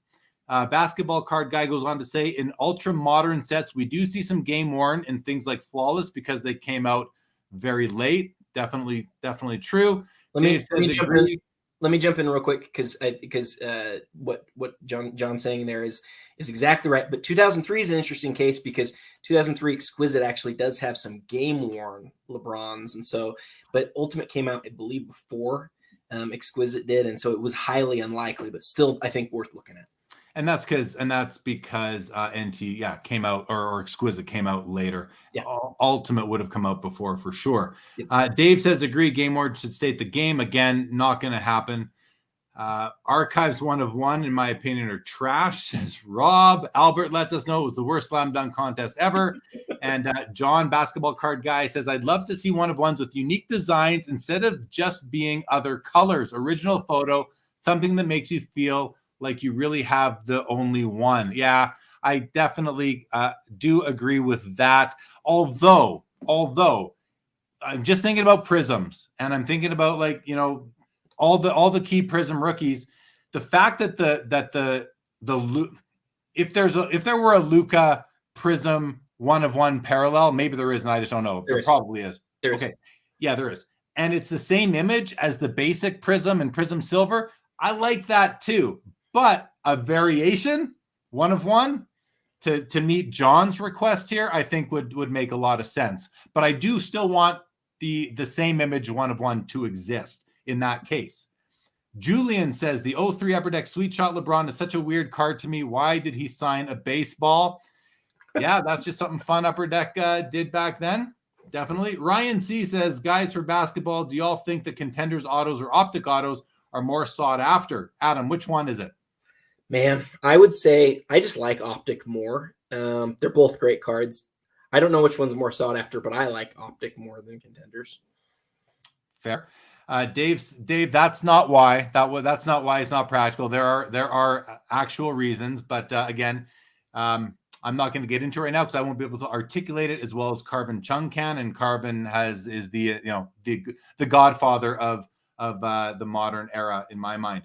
Hey, Jonathan M says Topps puts holograms on high-end baseball patches that you can look up to see game details. That's very cool. And Mike at Eastridge says, I love the way Topps puts stickers on some memorabilia pieces that has a serial number you can look up. So there we go. We have 2 guys saying the same thing back to back. Very nice. Very nice. Key Killer would like to see photo-worn jerseys removed. Then you'll just get no jerseys in most cases, unfortunately. And Jake Stowe, because a lot of cards with a square inch of jersey would have the same description on the back. Nice looking cardboard, says John and Adam, 2 guys who have taught me so much and so generous with sharing their knowledge. So Adam, of course, you can follow on Instagram at TheReal27Guy. And John, I believe, is simply Basketball Card Guy. This is John right there. And I think he uses a similar icon on Instagram. And then last comment, and they were at the bottom of the comments, Highlander says the difference in the Young Guns exclusives and high gloss is slight, but at the same time huge. It just makes it rare. There are also rainbow silver foil as well, and some acetate versions too. Here we go. Pedro says, do you think if PSA offers discounts for very low serial numbers, it would solidify them as the top for the long term? No, I don't think that would have any bearing on it. Offers discounts for very well. PSA wouldn't offer them. They don't sell the low serial numbered cards. Those are sold by the owners of the cards. If you're talking about a serial number on a slab. So I don't think there's anything to that comment, Pedro. Sorry to say. The question that I have is whether G, the Lucky Show, is still here and whether he's watching this Steph Curry gold just go up and up and up. This one here? Yeah, G did an article for BCF towards the beginning of the magazines, probably like issue maybe 6, maybe 8. Where he talked about he has every Steph Curry gold prism, Jeremy, everyone from 2012 onward. And so this one that's up right now, I think is that 2018 that's in the middle there. It's a 10, so that adds to it, but $50,000 for that one, I think that's pretty strong. Having said that, it's also like, there's, what is it, 80 or 90 Prism golds of Steph Curry at this point, total since the beginning. So I obviously have a vested interest in Steph Curry. One of my biggest cards is a Steph Curry Prism gold, but that's a pretty good number right there. I'll bet G's feeling pretty good about that. And it's a BGS 10, which is kind of gives it that additional level of value and exclusivity. But it's a nice looking card for sure. It's 2016. Oh, 2016. Yeah. So there is 10 minutes left in this first level of extended bidding. So this timer that keeps on resetting to 5 minutes, and it looks like there hasn't been a bid on any card in the auction for just over a minute now. And if this thing gets down to 0 without a bid, which it won't, but if it were to, this auction would end and all the cards would be over before the first hour of extended bidding were to come to a close. But we've never seen that happen. There we go. And there's a bid, and leave it to Spider-Man to kick us back to the 5-minute reset. But we were expecting that. And once 8 o'clock hits, 8 o'clock Pacific, once 8 o'clock Pacific hits, the clock will now reset to 2 minutes. And if there is no bid within 2 minutes, the auction will end, which is pretty, I like the system. It does give you time to get your bids in for sure. How cool looking is that Spider-Man card? I know I said earlier it's not my thing. It's not. I don't get it. But that's a cool looking card, isn't it? It is a very cool looking card. It is a very cool looking card. I was never personally growing up. I mean, I used to go where I grew up. The first LCS I ever had was called ABD Cards. ABD Cards, a very strange name. But anyway, it was located in the back corner of a comic store that was called Book Fair. And I used to go downtown in Winnipeg every Saturday on the bus with a buddy of mine, like in grade 3, 4, 5, and hang out at that store. And I would look at the comics, but I was buying Archie comics and that sort of thing. I wasn't buying the superhero comics. So I've never been into Marvel until I like the movies, of course. They're all very entertaining, but I've never been like a superhero fan or a comic book fan from back in the day. I preferred Archie to X-Men. So I could not justify myself buying a big Marvel card like that. That said, I appreciate the aesthetic. I think it's very cool, and I understand just how important it is. So it's a very, very cool card. I want to go to Paul's comment here. It says, just wondering, what percent do you think Kobe's Chrome rookies have the greening issue? Do you think all those Chrome Kobe's will hulk out over time? Well, that's a really great question, and we haven't answered that, Paul, because Gene McLeod from Arena Design, who has some ideas about how different card stocks and technologies used in cards work. And she was talking in the context of the Duncan Go Nuts card, because she designed that card. She tells us that it really has to do with the particular sheet that was used for that particular copy and the level of chemical in that sheet. So not all Duncan Go Nuts are gonna yellow over time. And I don't know if that's the same case for so I shouldn't say we have an answer as I did before. That was on more acetate, where Chrome is a different element. So I have to take that back. But all that said, I have a Kobe Topps Chrome rookie card with the most minute amount of greening on it. And is there going to be more? Gosh, I hope not. But I guess we will see. So this Josh Allen, 180 grand. And that Steph Curry, this isn't the first auction where we've sat here and gone, wow, the Prism Golds are sure doing things. I just don't know football. 180 grand, though, for a rookie. What would you, I don't know if I've asked you this before. What would you prefer, the NT out of 99 or the gold out of 10? Just assuming average grade across both, which of those two do you prefer? It's going to be hard to get me off the RPA, man. I mean, you got the auto, you got the patch, you've got, it's just, it's hard to get me off an RPA. Prism Golds are a relatively new thing. I know there's been other golds earlier on, but I'd probably go for the RPA. Yeah, cool. I think I would. Okay, back to comments. John says, Paul, I had a few in a safe since 1998 and they have not greened. Also have a full set from that year when stored in a dark, cool, dry space, and they are okay. Definitely some reaction with environment. So there's a bit of insight based on experience. By the way, I do love this card here. I love the Immaculate, as I've said before. If I was buying a Luka for 32 grand, I'd take this over anything else. Is this an RPA? Is it to 77? Is it the acetate? I think it is gold. I believe it is. Yeah, it seems to be. I think it's to 77. And I'm with you. If I was going to buy a Luka RPA, I think that They started doing some different things. Never mind. This is a 10 of 10. I mean, even better. Yeah. Even better. You've got a nice 3-color patch, a little bit of blue there, but you got all these dots of blue throughout as well to evenly distribute the blue throughout the whole patch window.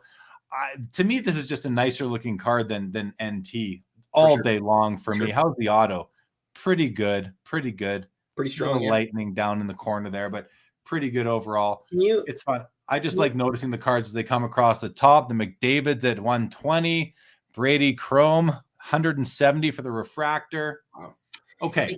Can you do the 3D on the Luka? I just want to see if it has that, because the acetate finish on that card is best moving. That's a good one to look at moving. The 360 slows down my stream. Does it? Okay. Yeah, it's not even really loading that well. That is so nice though. Look at that. Yeah, it is. Oh yeah, it's beautiful. I love that. I'd be buying that for sure ahead of most of his other high-end rookies. I would too. Expensive rookies. So we are 5 minutes away from the 2-minute window starting up.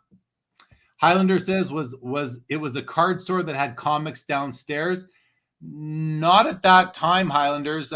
It was all on the main level. It was on the corner of like Portage Avenue and one of the streets there going through downtown. I don't remember.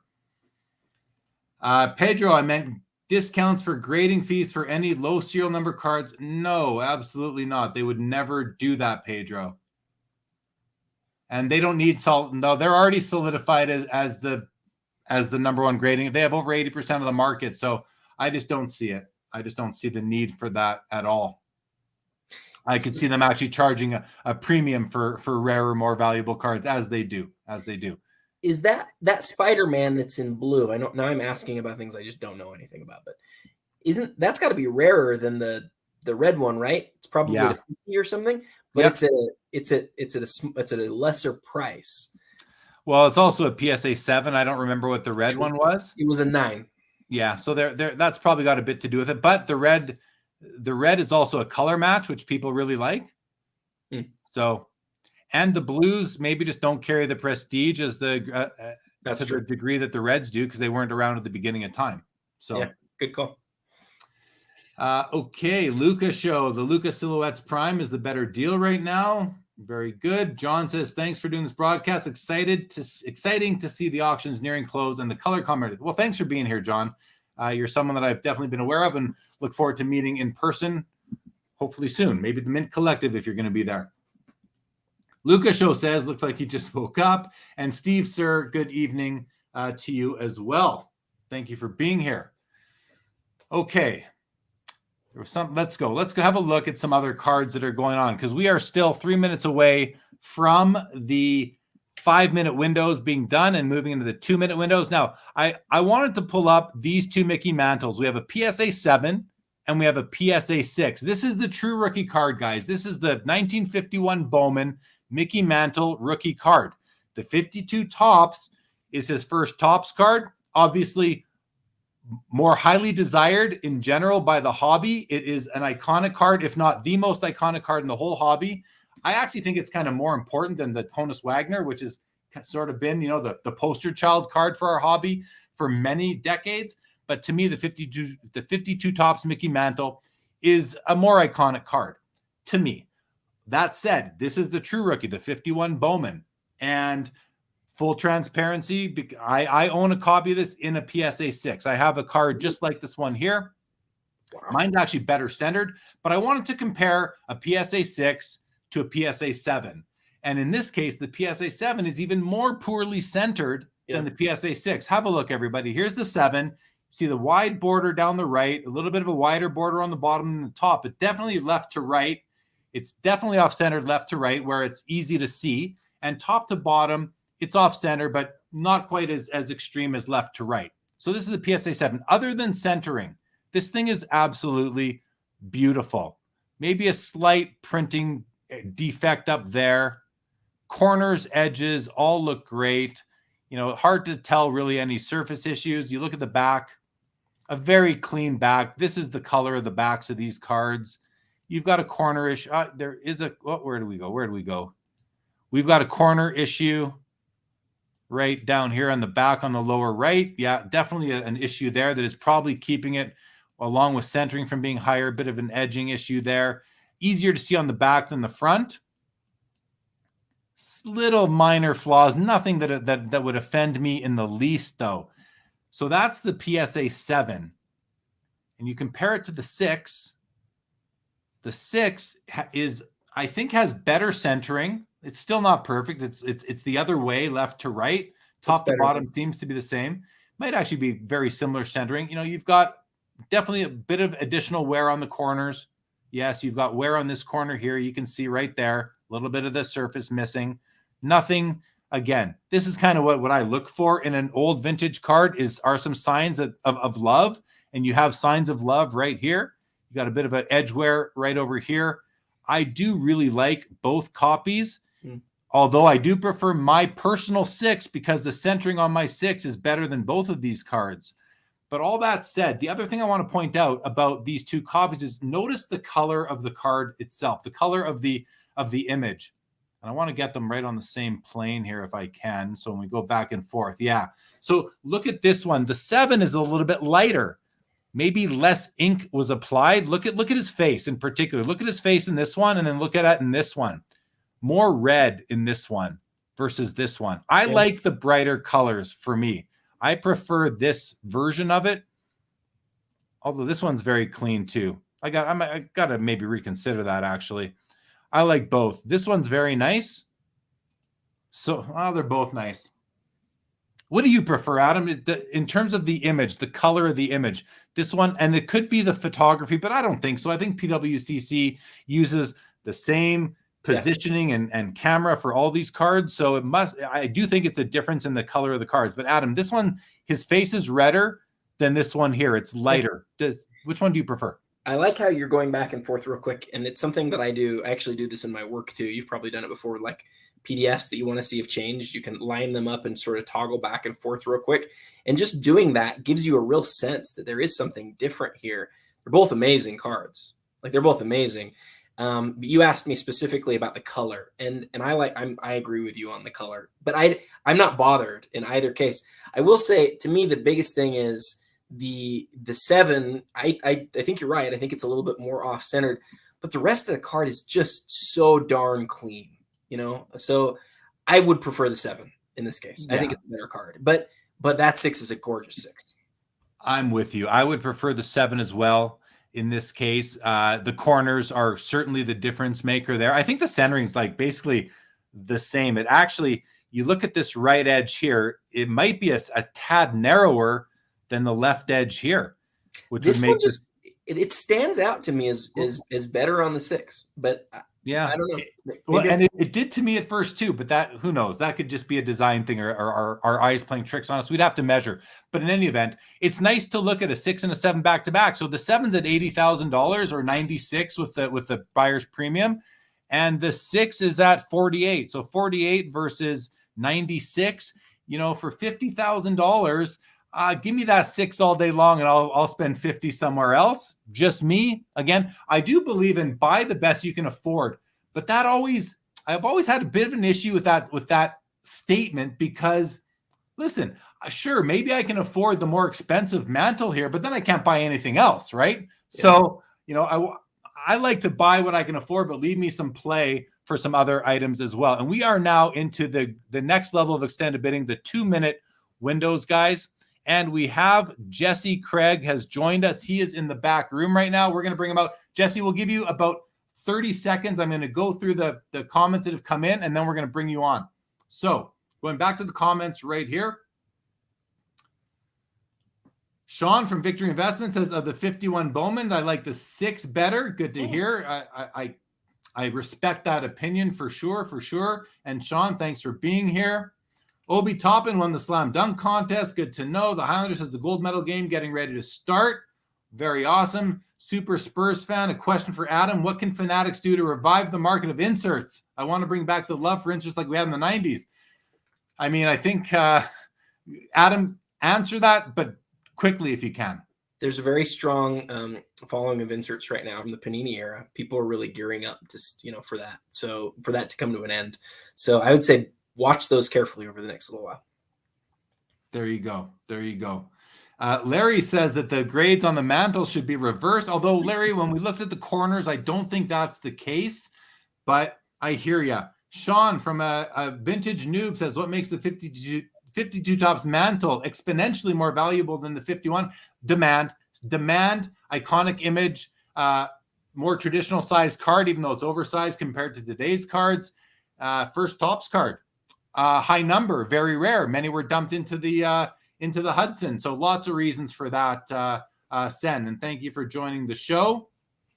Rob says the PSA label looked different on the 6, so maybe there was a different. And we'll ask Jesse in just a minute about the photography that's involved in some of this stuff. Okay, Adrian, I doubt it. Okay, let's bring out Jesse Craig. We're going to take this off for a moment and bring him out. Jesse from PWCC, welcome to the show. How are you, my guy? Good. How you guys doing? Doing good. So you probably heard, we were just talking about those Mickey Mantles and the fact that the colors look different between the two. From PWCC's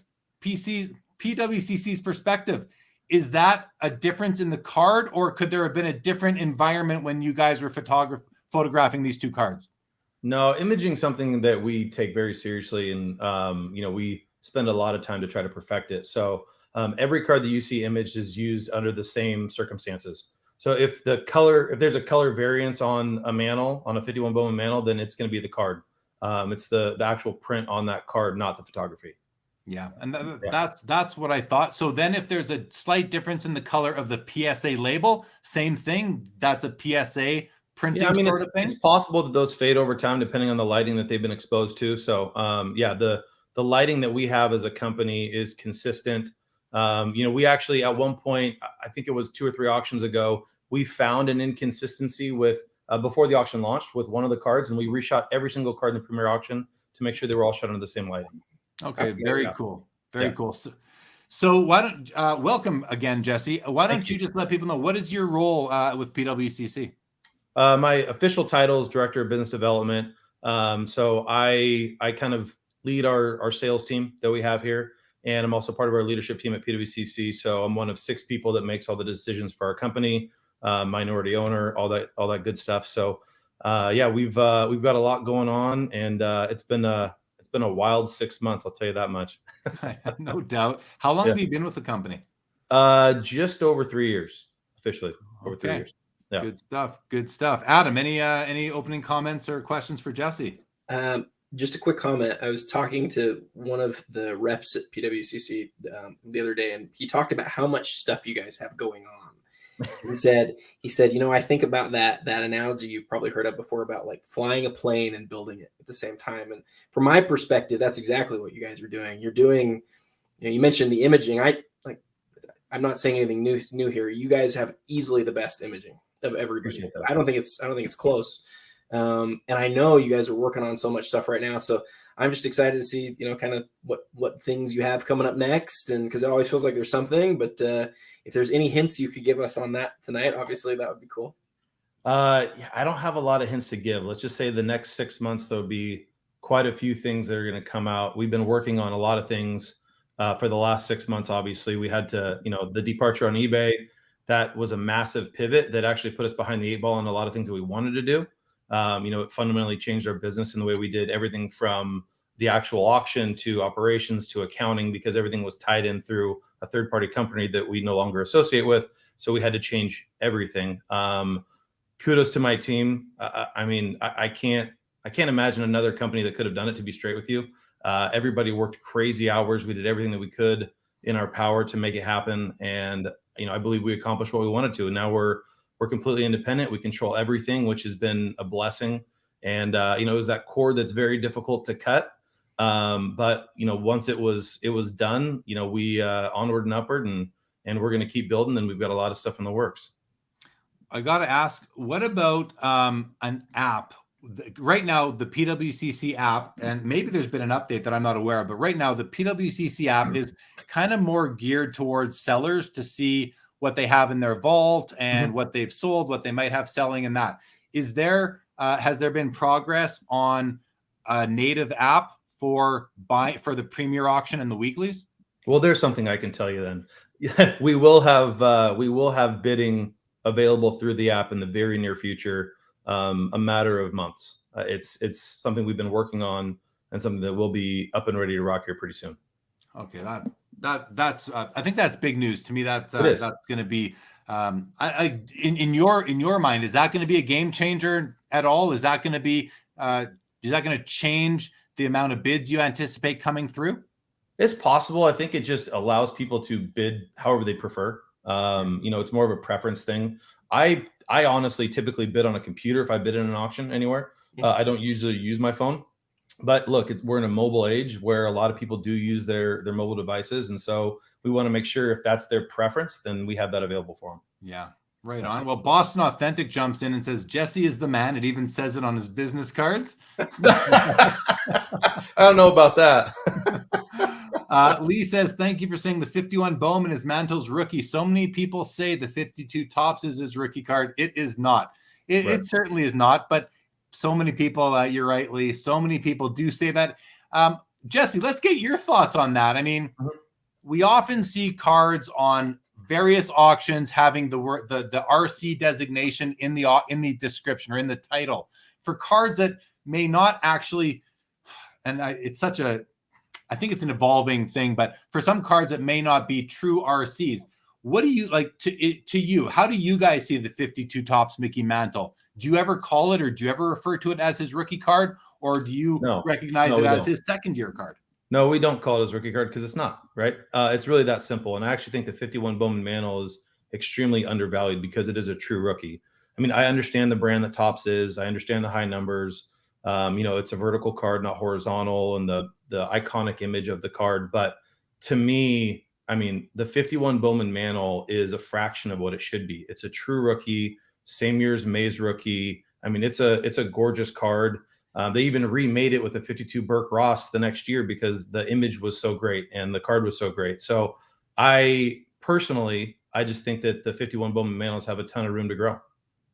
Yeah. And hey, owning one myself, I also think it's undervalued. I say that obviously I have some bias because I own a copy. I don't have the 52 Topps copy, but I bought it because it's the true rookie and it was at a fraction of the price. So I felt that there was value there, and it's also beautiful. The 52 Topps is beautiful too, but the 51 Bowman is gorgeous. Never mind that Bowman has great heritage in our hobby, great equity in our hobby. Look at the 48 Leafs and Bowmans. I mean, Leaf as well back then, but Bowman isn't. It's not like a brand that was just a fly by night or a one hit wonder. It's a very important card and brand and set in its own right in my mind. So we're on the same page, definitely. Hey, I've got a question. I've got a question for Jesse. Jesse, sure. What's your favorite card in this auction? In this auction, let me look back through it. There's a lot of really good stuff in this auction, some sneaky stuff. Being a big Exquisite fan, I mean, a Pop 1 2003 PSA 10 Kobe limited logos. I mean, that's a massive card. I'm also a 90s inserts guy. So the 97 Metal Universe Jordan, I mean, the championship, that's a monster card. I know that has a place in your heart, Adam. So that's not even biased. I love that card. And it's got a nice place in my heart, but it's in your vault right now. So I'd show it off. I'd show it off. You're closer to it than I am. And then, obviously the 2000 Upper Deck game jersey, that card being the first dual auto, dual patch card of Kobe and Jordan is a big deal. But there's a lot of really quality stuff in this auction from top to bottom and a lot of different stuff. So I'm really happy with kind of the variety that we have in this auction as a whole. As you should be. I thought this was a great auction. Every page I went through, there were more and more cards that I just really enjoyed. I mentioned earlier that we were going to take a look at the Jackie Robinson. So, Jesse, I'm about to beat up on a card here. So, so I've warned you. You've been warned. All right. Let's take a look at this Jackie Robinson because we've been talking about registration tonight. Yep. And so this is a PSA 5 48 Leaf Jackie. My favorite card. This is my favorite card in the hobby right here. But not this particular copy because his face is blurry. This is a registration issue. And we see it down the side of the cap here. You see it at the top of the cap, down the side of his face. There's this red border to his face. And you can see the blurriness in the eyes and all the detail of the face. You zoom out and you can just see that it's not the clearest image. All that said, it's still a 5. I believe it still is in excellent condition. You've still got nice edges, corners as you would expect. Overall, some toning, even a bit of surface issue over here if that's not on the PSA holder itself. But if anyone out there who is interested in the talk about registration, if you go and look at other copies of this card, do a Google image search or search on PWCC's archives, and you'll see that this copy it's blurry. That is what I call, and I think the hobby refers to that as a registration issue, or even a print defect in a way. Jesse, anything you want to add in just because we're talking about it? Yeah, of course. I think in general, when people are looking at, let's just say PSA 548 Leaf Robinsons, right? And you're looking at comps, you can't just look at the number that it sold for. Especially when you're talking about vintage cards. It doesn't matter as much in modern stuff, but with vintage cards, I mean, you need to, when I'm pricing on a card, if a client brings me a card and says, hey, what do you think this is worth? I don't just look at all the sales, right? I click into every single image of every single card that sold, because sometimes there are going to be outliers. Even if it's a card that we didn't sell that looks gorgeous, well, that's going to sell for a premium, right? Now, obviously, if it goes through our auction, it's probably going to get an eye appeal sticker, and that will increase the value because we're kind of validating that, what you're seeing is what you're getting. But in this regard, yeah, I mean, you need to look at all the comps, and you need to look at the registration. That's a big part of eye appeal, as well as, the two biggest parts of eye appeal is really kind of the registration or the print. Even I kind of combine those two together, but and the centering. Those are just big deals on a card when you're talking about the actual eye appeal. Now, corners and edges, they're not the most important when you're talking about the eye appeal of a card. It comes into play. It's obviously part of the equation, but the registration or the image or the color and the centering are the two most important factors. And honestly, centering is probably number one for eye appeal, in my opinion. Can I jump in real quick, Jeremy, and just add the thing that I'll say here though about this Jackie in particular is I think everything that you guys just said is totally true, and I totally agree with it. But we got to remember that there's also these people out here who are buying cards as part of their registry. This is a great opportunity to move up in a registry for somebody at maybe a price that's less because it doesn't have that eye appeal. And so, everything, like I said, everything I think you guys just said is right, but it is still a PSA 5, whether it's got that blurry image or not. Yeah. And look, the centering for a PSA 5 on this card is really good. I mean, it is really good for a PSA 5. So there, you look at this, and when you're thinking about what was going through the grader's mind when they graded the card, there are factors that are nicer than a normal PSA 5 on this card. So, I would say that it probably averages out to around a 4 or 5. I mean, that's about what the grade should have been on this card. But when you talk eye appeal, yeah, registration or color and centering are huge. Definitely agree. I mean, you mentioned that when PWCC puts their eye appeal sticker, that you're validating that what you're getting. I actually think that it's more than that. I think that any eye appeal designation, whether it's the PWCC or Jeremy Lee saying this is strong for the grade, that's really what you're getting, and that's what you guys are telling people with those stickers, that this is strong for the grade. And what any hobbyist needs to realize is that not all PSA 8s are the same. Not all 5s are the same. The lower down you get, the more variation you will see within any grade point. There are not only 10 conditions of cards. There is an infinite amount of conditions of a card. So a 10-point grade scale is very restrictive. Okay, we have the half points, so whatever that is, 19 of them. Still, it's very restrictive in terms of what we can put on there, what they can use as a final grade. So I think the eye appeal designation stickers that you guys put on, they do two things. They tell you that you might be getting a copy that is strong for the grade, whether it's top 5, 15, or 30%, but it also drives up the price because you're getting a nicer card than what the average comp. I also agree, and Jesse, I mean, you don't need me to agree with you here, but when you say that when you're comping out a card for a client, you're clicking into the history to see what that card looked like. I do the same thing, whether it's on PSAs auction price report or card ladder or wherever. You have to look at the card itself and see, why did this card sell for so low? Well, maybe it was a weak 5. Maybe this card is going to sell for 18,000 tonight, but a strong 5 would sell for 30. And I'm going to pull up, I have this card in a PSA 6. I'm going to pull up the image of it so you can see what a strong registration of this card looks like. So while you're pulling that up, there's one other thing that, just for those that are, watching that may be newer to the industry or the hobby, one thing to just keep in mind is that grading, there's a human being that decides the grade of that card, right? There's obviously a quality control process, but they could be having a good day and they could be having a bad day. And so, for any of us that have sent in cards to get graded and got them back and been like, what the hell just happened, because the grades are way lower than we thought they'd be, like, hey, maybe that guy, maybe something happened in his personal life that morning. Maybe he had a bad day going to the office, or maybe something good happened and a card got overgraded. But the point is, there's a human element that is involved in grading, and everyone needs to keep that in mind. And so when you have the PWCC sticker, or, Mike Baker's, he has a sticker as well, we're basically validating, it's a second look at that card, basically saying, yeah, what you see is what you're getting. And it's maybe even nicer than, what they graded the card. And that's kind of the whole point of the process.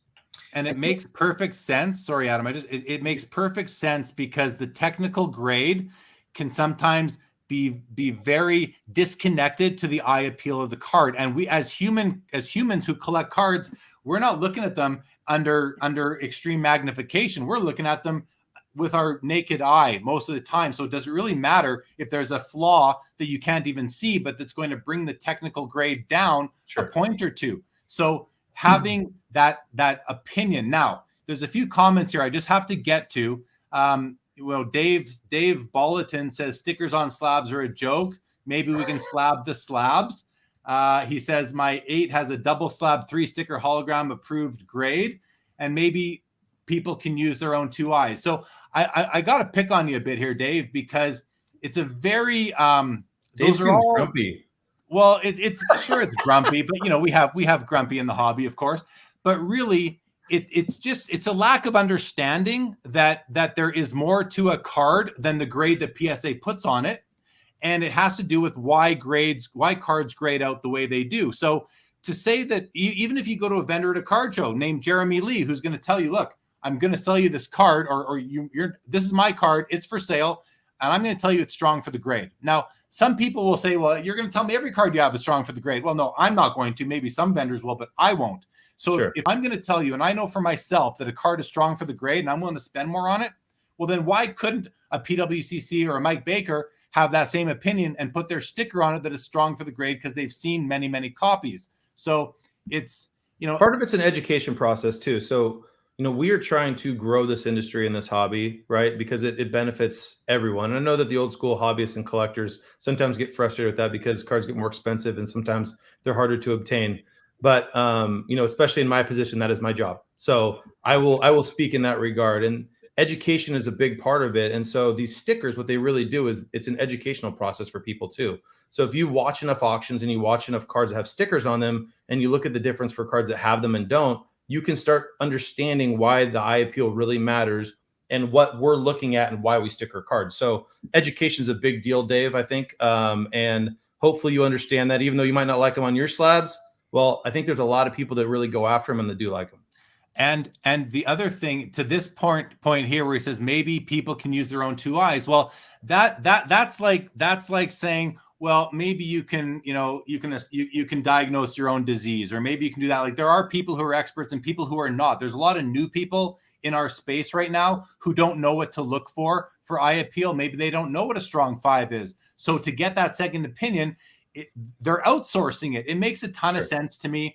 And I think it does. It just takes some, this might sound bad, but I'll say it anyway. It takes some sophistication to get there, to really understand this. I obviously, because not everybody does, but I think this should be pretty obvious to savvy, experienced collectors. Adam, you wanted to jump in. Yeah. So I think, when I first saw these stickers, and PWCC was the first one that I saw had done it, I kind of didn't get it. And so maybe, this guy who's just posting, maybe I was kind of along the same lines. I didn't really understand it. The thing that's been really clear to me, though, as time has gone by, is that what you guys are saying about this differentiation within the same grade, it is true. It really is true. And the thing that's also really clear is that as collectors have gotten savvier and smarter over the course of the last couple of years during this hobby explosion, they pay more for cards that have a better eye appeal, whether they have those stickers or not. They pay more for that, and especially when they do have the stickers, they sell a lot better. So the hobby's getting smarter, and this is something that's here to stay. Even if some of us don't get it necessarily or don't like it, this is an important thing that's happened over the course of the last couple of years.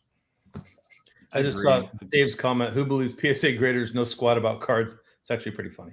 But no, I mean, look, it's just education, and that's what we're trying to do, is validate the PSA grade, let you know that we believe from what we have seen that, you know, the eye appeal of that card is some of the best that we've ever seen. And people, you know, it's shown if you look at the sales history that we have and the premiums that our stickered cards get, they can be massive.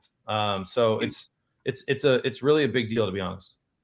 Definitely. Okay, well, we're gonna go into that a bit more here. I first want to say hi to my guy Joe Silver Jackify. Great to see you. Welcome to the show. Dave confirms he's a grumpy old man. I love it, Dave. Well, welcome to the show in any event. Boston says Dave Bolton must have gotten no bid. That's pretty funny.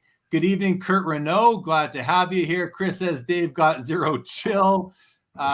Jeff Hart says PSA is king, and it's not even close. Joe Silver Jackify says, I absolutely pay way more, but the card and not the grade, especially with vintage. Buy the card, not the grade, especially with vintage. Yes, I definitely agree with that. Jake's Toe wants to know, does PWCC charge for the eye appeal sticker? They do not. Is that correct, Jesse? Say that again. Do you charge for the eye appeal sticker? No. So you can, if you put assets into our vault, they automatically get, if they're 1986 or older, they will get looked at for an eye appeal sticker. And then if they get sold via auction, they will get looked at before they get sold via auction, but we don't charge for that service. Good to know. Good to know. So let's do this for a second. We're going to bring back up the Jackie. So this is the PSA 5, and Joe Silver Jackify came in, said it was beautiful. So I'm going to put beside it my personal copy of my PSA 6, just to show what another copy can look like. So there you go. There's a PSA 6. Color on that is amazing. You'll notice that it's very off-centered left to right. Probably, what would you say, 80-20 there? Yeah, probably 80-20. 80-20 left to right. So the centering on this is not good. The 5 here has better centering, but look at the color. Look at the clarity of the image. Look at if that's centered better, it's an 8. Just right. Flat out. That color and the print on that card is gorgeous. Look at the depth of the black on the name bar here. Yep. Like it's just stunning. So, you know, and it's, you know, Joe comes in and says, this one's beautiful. It is. Every 48 leaf Jackie is beautiful. But to me, this one, I wouldn't even want to, I just wouldn't buy it. I would wait for it. But to me, registration is more important than centering. Centering, very important too. And anyway, I was going to start telling you why and when I bought this particular card. But this card I bought at a card show. Someone brought it to my table, and I bought it because I hadn't even seen one in hand ever before. And so I snagged it, and I've kept it ever since. I think I bought this in 2012 or 13. So Jeremy, here's my question for you. This is, you know, something similar to what we were talking about earlier. If this Jackie that has the bad registration sells for 50% or 60% of one that has great registration that's in the same grade, what would you say then? Because then it's a conversation about how much you're saving on the card. No, I don't want to save money on a card that I don't enjoy looking at. So I just wouldn't buy it. It wouldn't be, I'd buy a strong 4 in that case. I'd look for a strong 4 because I'm going to get that for cheaper than an average 5, and maybe I'd pay more for a strong 4 than I would for this 5. I'll put it to you that way. I will always pay more. I'll pay more for a strong 7 than a weak 8 all day long, every day of the week. What I consider strong, and I've got my needs, the criteria that I look for when I'm buying vintage cards for my collection. So I love your perspective, and I hope that, you know, I hope that the person who's out there who grabs the 5 and goes, yeah, I got my 5. I'm so glad that you guys ripped it apart. I just think it's important to recognize. Oh, and there it gets a bid. Look at that. maybe Silver Jackify just threw a bid at it saying, screw you guys, I'm buying that card anyway. That's amazing. I love it. Perfect Yeah. timing. It's always funny when we're talking about a card and it shows up on the top ticker here of the PWCC Oh, website. it really did get bid on. Look at that. That's hilarious. I love it. It got a couple. Was it at 18 or 15 before? Was it 18? 18. Okay. Yeah. Okay. That's great. That is. I love when that happens. So we are seconds away, guys, from the 1 minute extended bidding window, which means that this whole auction is going to wind down soon. We've had it go about from 15 minutes into the 1 minute to like 40 minutes in. So we will see. We will see what happens. But this thing is winding down here.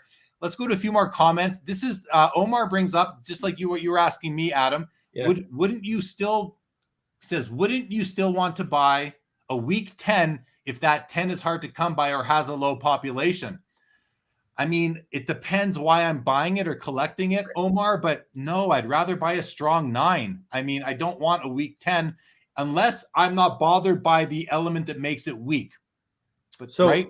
For me personally, a lot of these modern cards, like the difference between a 9 and a 10 is so minuscule. It's, a lot of times these prisms and all that stuff, it's a back corner that has a little white on it. And it doesn't take away from the eye appeal of the card, really. So for me, I wouldn't mind owning a 9. But the vintage cards, the variance between a 9 and a 10 can be astronomical. I mean, if you look at the 52 Topps Mantle PSA 9 that we sold privately in January of last year, it's an absolutely drop dead gorgeous 9.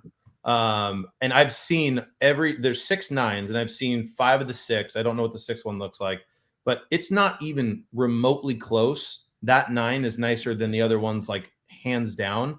And it's nicer than one of the 10s I've seen from an eye appeal perspective. So, and there's I know it's not nicer than another 10. There's the 10 that Marshall Fogle owns out of Denver, Colorado. His 10 is unbelievable. It looks fake almost. It's so nice. But the other 10 out there, I'm not sure who owns it or what it looks like, but the eye appeal can vary so much in vintage, so much more than it can for modern cards. And I think that's just a big factor.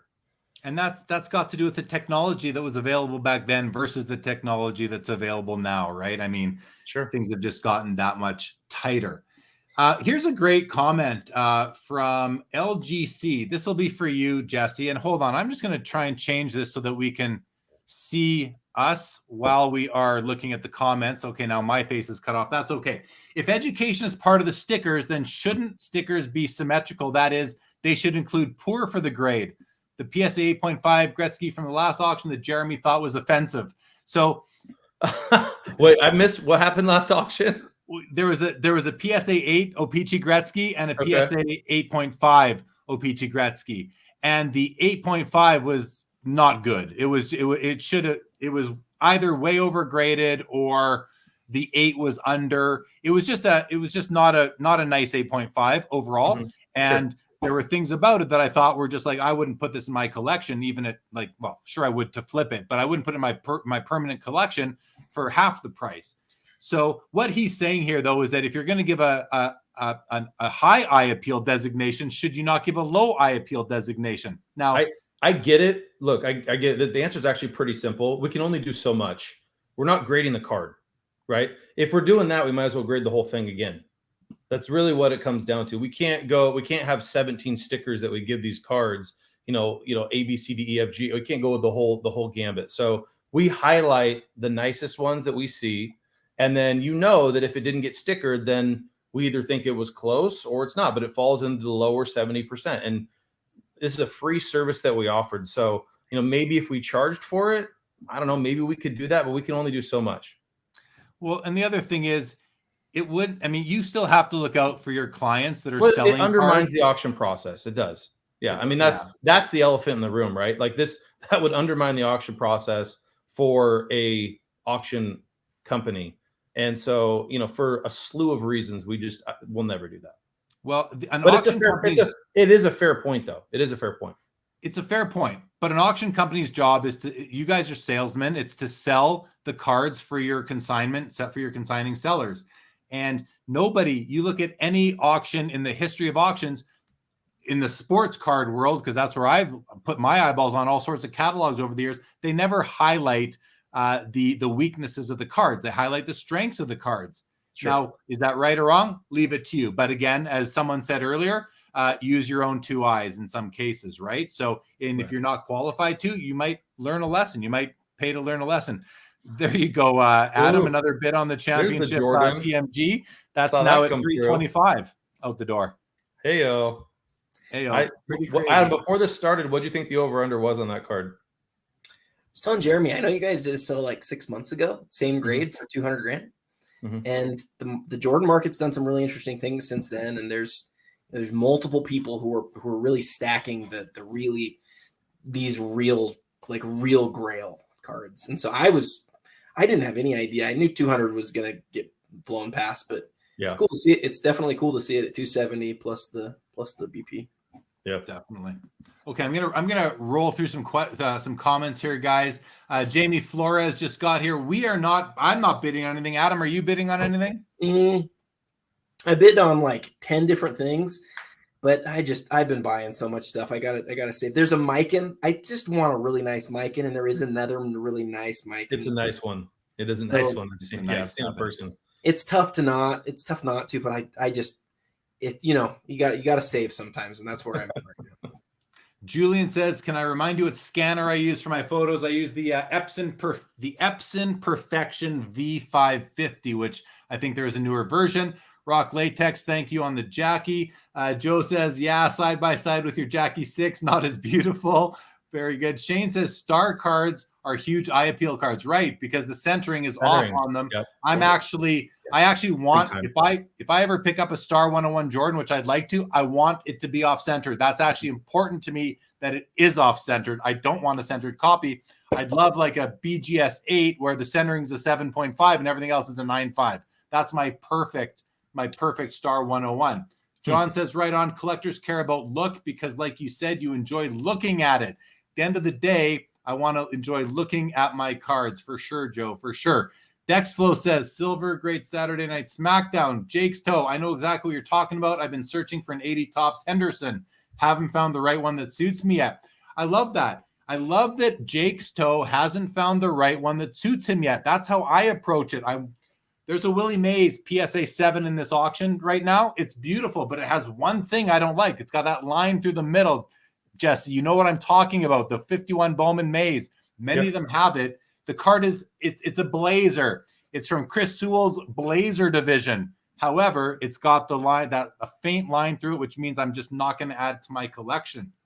Daniel Busby, can we see what the Brady Contenders is at? Sure thing, Daniel Busby. Let's scroll down. It is still at 1.7. No bids since we've entered extended bidding tonight. So yeah, and I didn't think that one, it might not move a whole lot, if any. I mean, the one that sold privately recently for 2.3, that was 0.5 away from a 9.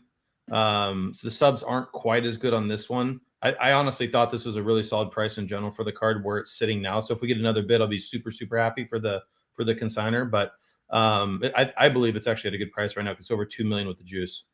Right on. There you go. Yep. It's a great card. Omar, you're welcome. Thanks for being here tonight. Dexflow, just email PWCCs on that question. We're not going to have time for that right now. I apologize. Eric says, I'm awake. Opeachy Gretzky grading is a joke. I will. Well, Eric and I, we've battled on this. I say the rough cut is allowed. You don't need to penalize for it. He says, how can you not? So I know. I personally, I absolutely love the rough cut. I love it. I just love it. I think it looks amazing. It's a unique feature for the OPCs. So when I see it and I see a beautiful fuzzy edge, I'd love it personally. Yeah, same here. I do understand people's questions. So why doesn't PSA penalize the edges for that? And it's a legitimate question. It's a great question. All that said, I love it too, Jesse. I mean, I opened those packs as a kid. I love the rough cut on those cards, and they don't bother me whatsoever. So T. Jones loves them too. He says, can't stop bidding on Gretzky's. What's up with you, T. Basketball card guy John says, I can't believe what the Sports Illustrated for kids, Tiger and Kobe are going for. How do you grade edges on a perforated card? That's another big question. But I mean, listen, perforations were meant to be perforated, right? They were meant to be perforated. I don't know. I don't know how they do the grading on the perforated cards, to be frank. That's a tough one. it's unique. I mean, how do you obviously there's a standard for Beckett to do it and PSA to do it, but it's different than any normal card. I think because it was meant to be perforated, that when you perforate, you can either perforate and like rip a bit of those little perforations so that you don't have that consistent like jagged sort of, up down pattern. Mm-hmm. If you perforated it cleanly, that would be a clean edge, even though there's going to be fibers sticking out because it was torn. So it's like you have to change the standard or the benchmark for what is the top of the line on a perforated card. I'm okay with it. I like those cards. And, it's just like but a similar discussion is on a box bottom that is hand cut. All box bottom cards are hand cut or cut with a guillotine, whatever tools the cutter used. And, is that now sheet cut or there's all sorts of nuances in our hobby that just make one standardization almost impossible. In many cases. So did you guys talk about or see the Sports Illustrated Kobe that we had up? You see that? No, so but that's a perforate. Just because we're on the topic of perforated edges, technically it's a 1997, but it's really a rookie because it came out during his rookie season. So it's a Pop 1 Sports Illustrated PSA 10 Kobe, and it's oversized. But in my opinion, the card's still really cheap. If you look at what these Sports Illustrated cards are doing, and having it be a Kobe rookie Pop 1, it's a pretty cool card. Well, let's take a look at it. Huh. Oh yeah, it is cool. It's definitely unique. It's just one of those things that whoever wins it probably can get tucked away, and we won't see another one for a long time. Well, and you mentioned it's a Pop 1, right? Correct. So, see, you have all these little clumps. If one of them was missing, I'd have an issue with it. Like this guy here looks like this. Let that just come into focus here. It should. There we go. There you go. Like some of them are smaller than others. I'd like them all to be the same size. Like that one's a little flatter. This one's a little bigger. Man, you're but picky. As long as the edge remains pretty tight. Hey, listen, look at the fibers coming off of these ones here. That was my point. I don't understand how they grade these perforated edges. I honestly don't. I've been doing this for a while, and I don't get the nuances of what would dictate a 9 from a 10 outside of everything but edges and corners. Obviously the centering matters and the surface matters, but it's a cool card though. I mean, being a Pop 1 Kobe rookie, and Sports Illustrated's with the Serenas going for over 100K. Those things are pretty hot right now. I wonder what's we have a Tiger PSA 10 in here too. I wonder what that's sitting at. You do. This one, why is it in such a big, why is it small? The card's oversized. The card's oversized. It's actually an oversized holder. Okay. Yeah. Okay. Which does take away from desirability. For sure. A lot of oversized cards, outside of, I'd say like Abdul-Jabbar's rookie and, a few other cards, most oversized cards don't get the love. Like the Joe Namath, we're okay with like it. Namath. The Kareem. Yeah. Sure. There definitely are a few that fall outside of that. I agree with you for sure. So Tiger looks like it's at about 36K, but the difference is that's a Pop 26. Yeah. So Kobe's only being a Pop 1 and being at what was it at 40,000 or something with the juice? That to me, I mean, the sky's the limit for that card. Yeah, this is the proper size. I don't know if you were here or if you were watching earlier, Jesse. I bought the PSA 9 from the Dr. Newman collection that was sold back in September. Sure. I wanted, I like provenance. I like to know where my cards have been, and I thought buying a card from his collection, I just thought that would be cool, and I wanted the Tiger, so I picked it up, and I'm very happy with it. Very cool card. Okay, we'll go back to the main page here. We are in the 1 minute. So, there's Jackie got another bid while we were away. Did someone bid on that Kobe while we were talking about it? Another bid on Kobe while we're talking about it. Exactly. I love seeing that. Oh, that's funny. Funny. Trout got a bid. Nice. See, okay, so here's an interesting one. So if this Trout PSA 10, I mean, right now that puts it at about 330. What are the red? We haven't had a red sell in a while. They had a 5.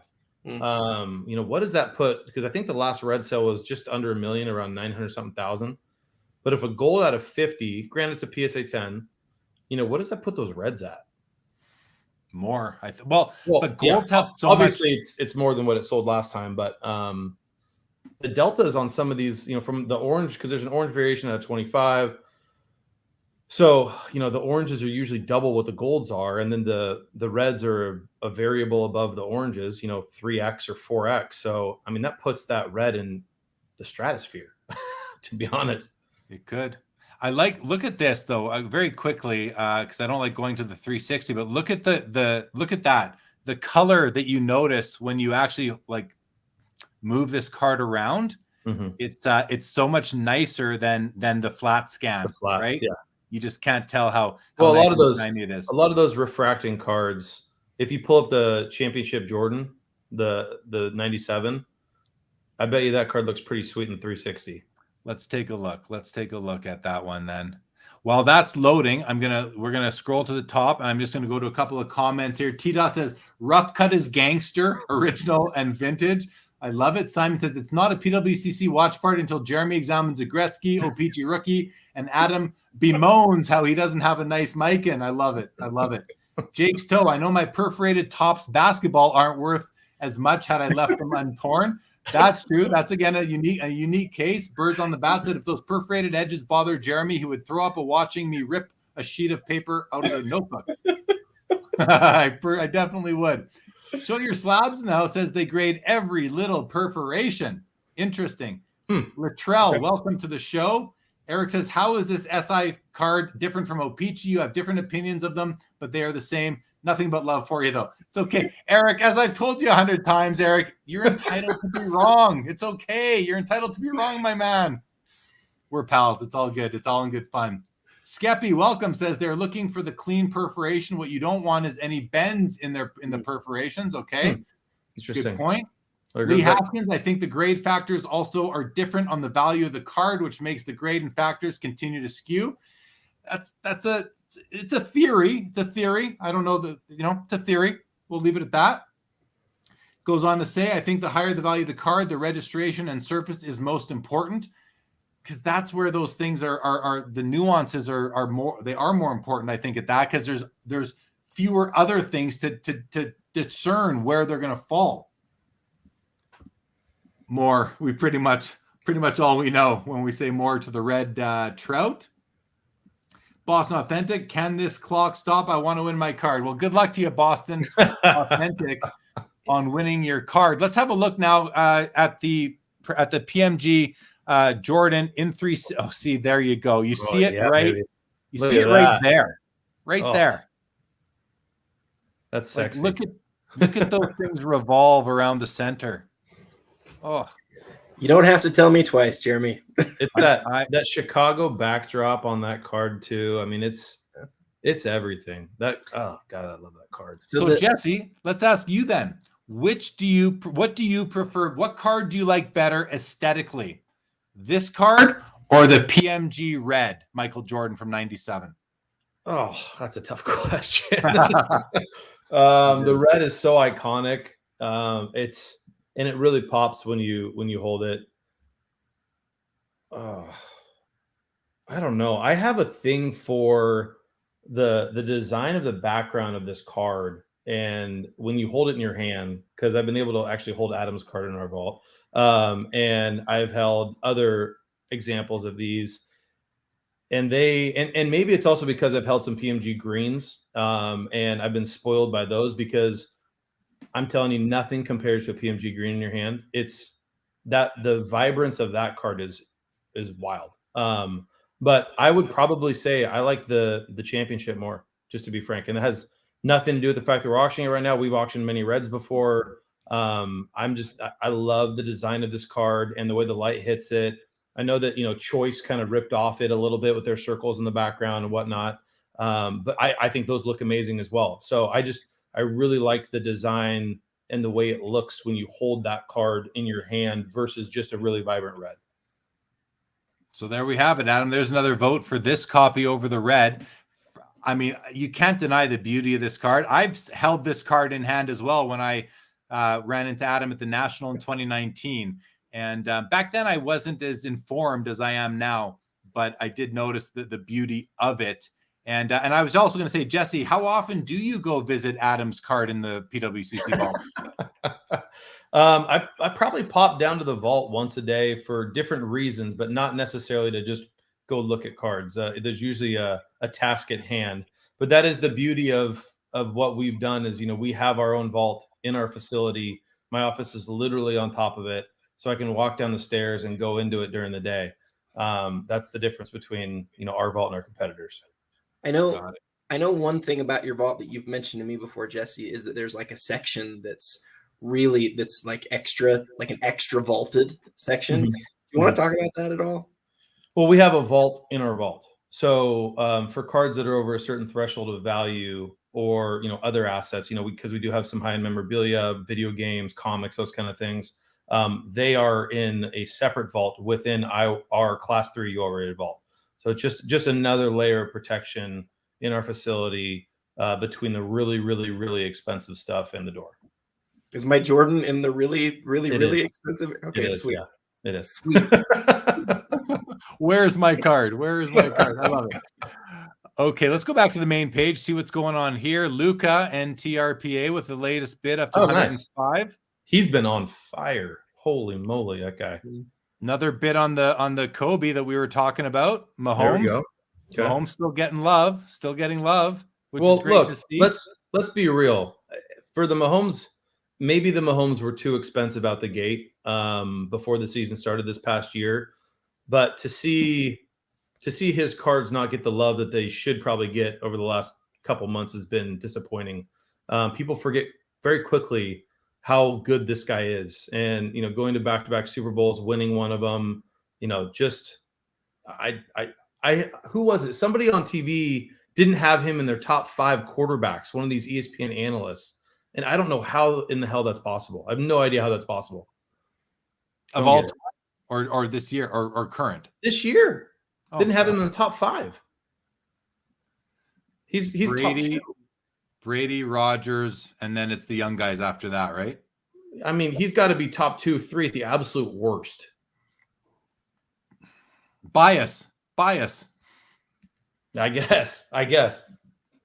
Let's talk about the Jordan Noise Boys. The Card Scout says Noise Boys are sick in hand, my favorite insert.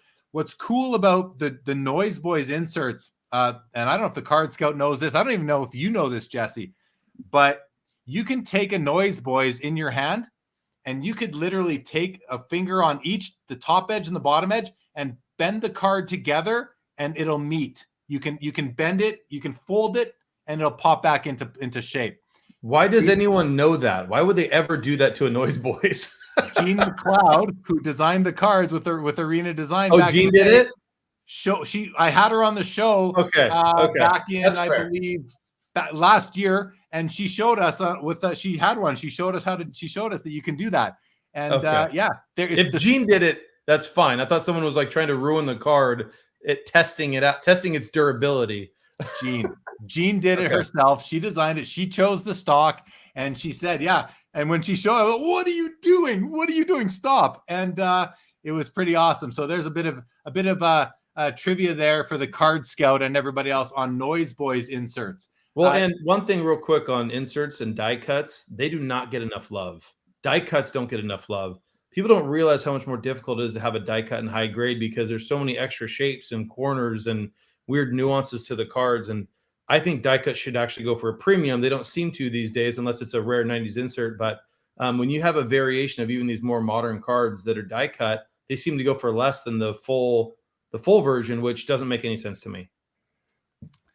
Speaking of die cuts, to show sort of the depth of this auction, Jeremy, there's a jambalaya in this auction, an MJ jambalaya, and we haven't even talked about it.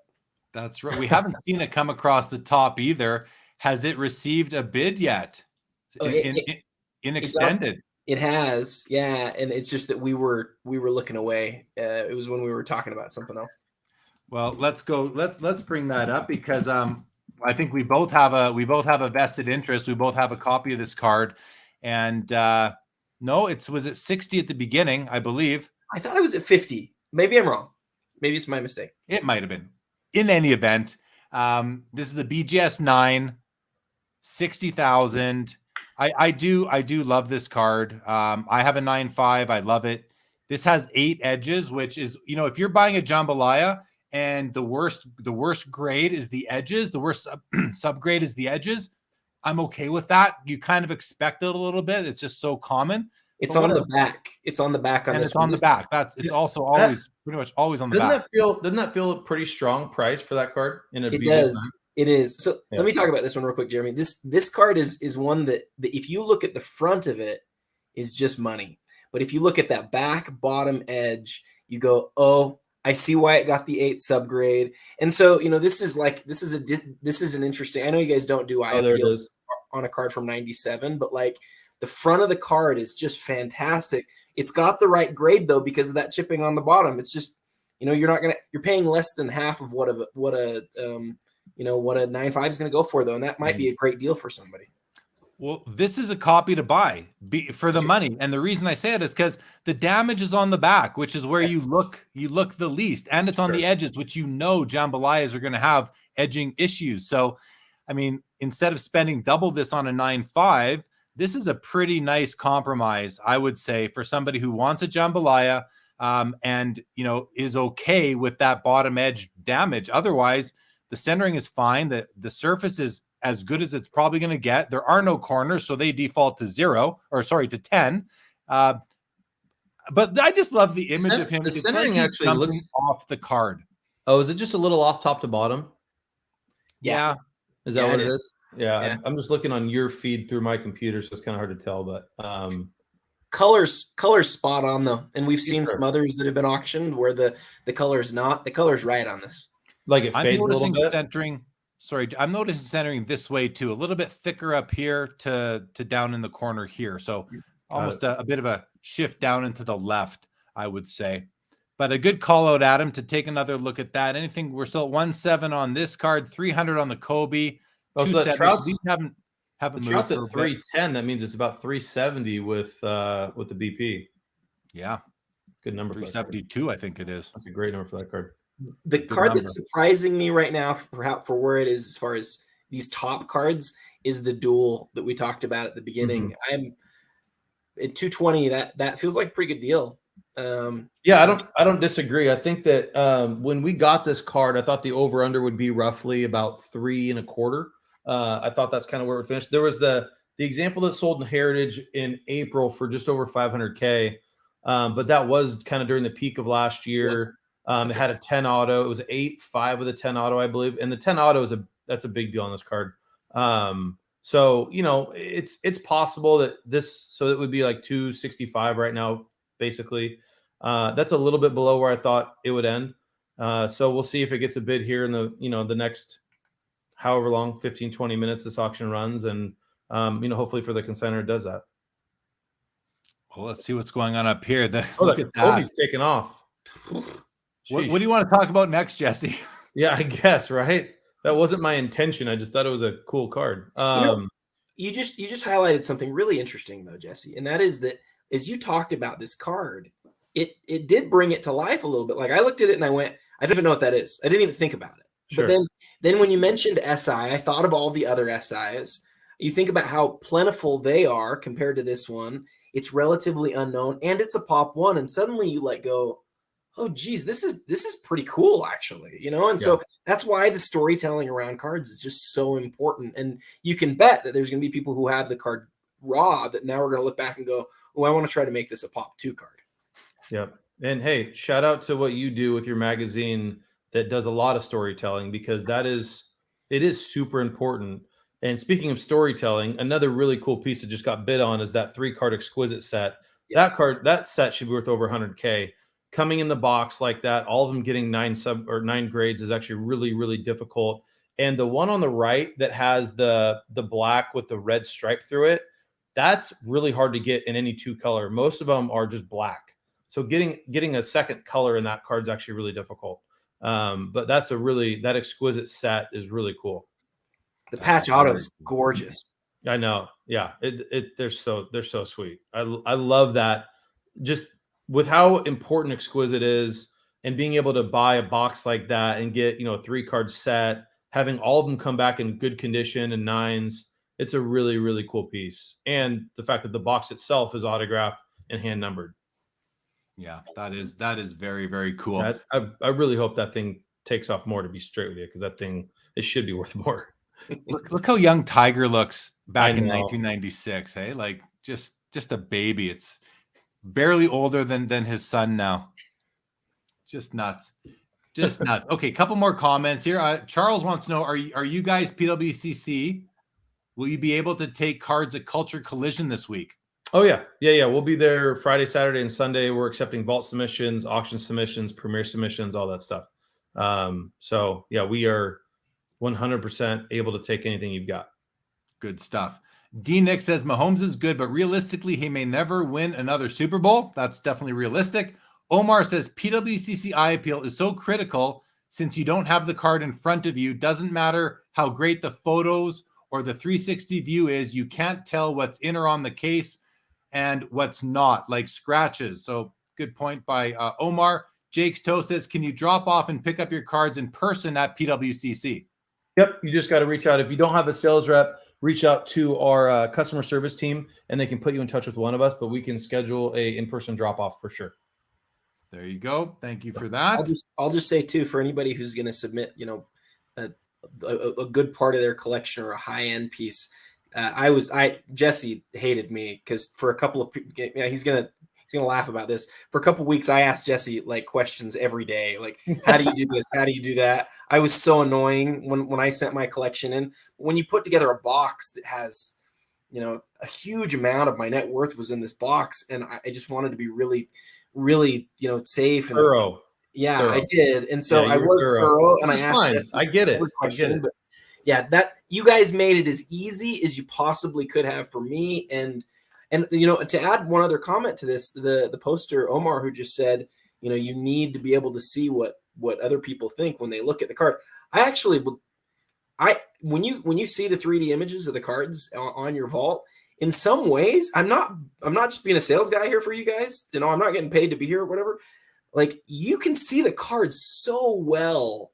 You can even see them better than you kind of can in hand, like with how high, how close you can get to the cards. So I look at my vault every day and I blow up my cards real big and look at all the details of them. So, I would recommend it to anybody who's looking for a way to vault their cards.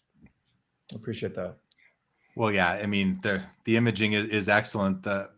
Yeah, I don't know what more we need to say. It's definitely an advantage you guys have with just the quality of images, even going through your vault and looking at the cards you have in them. Another bid on the Tiger Woods SI for kids, the 36,000.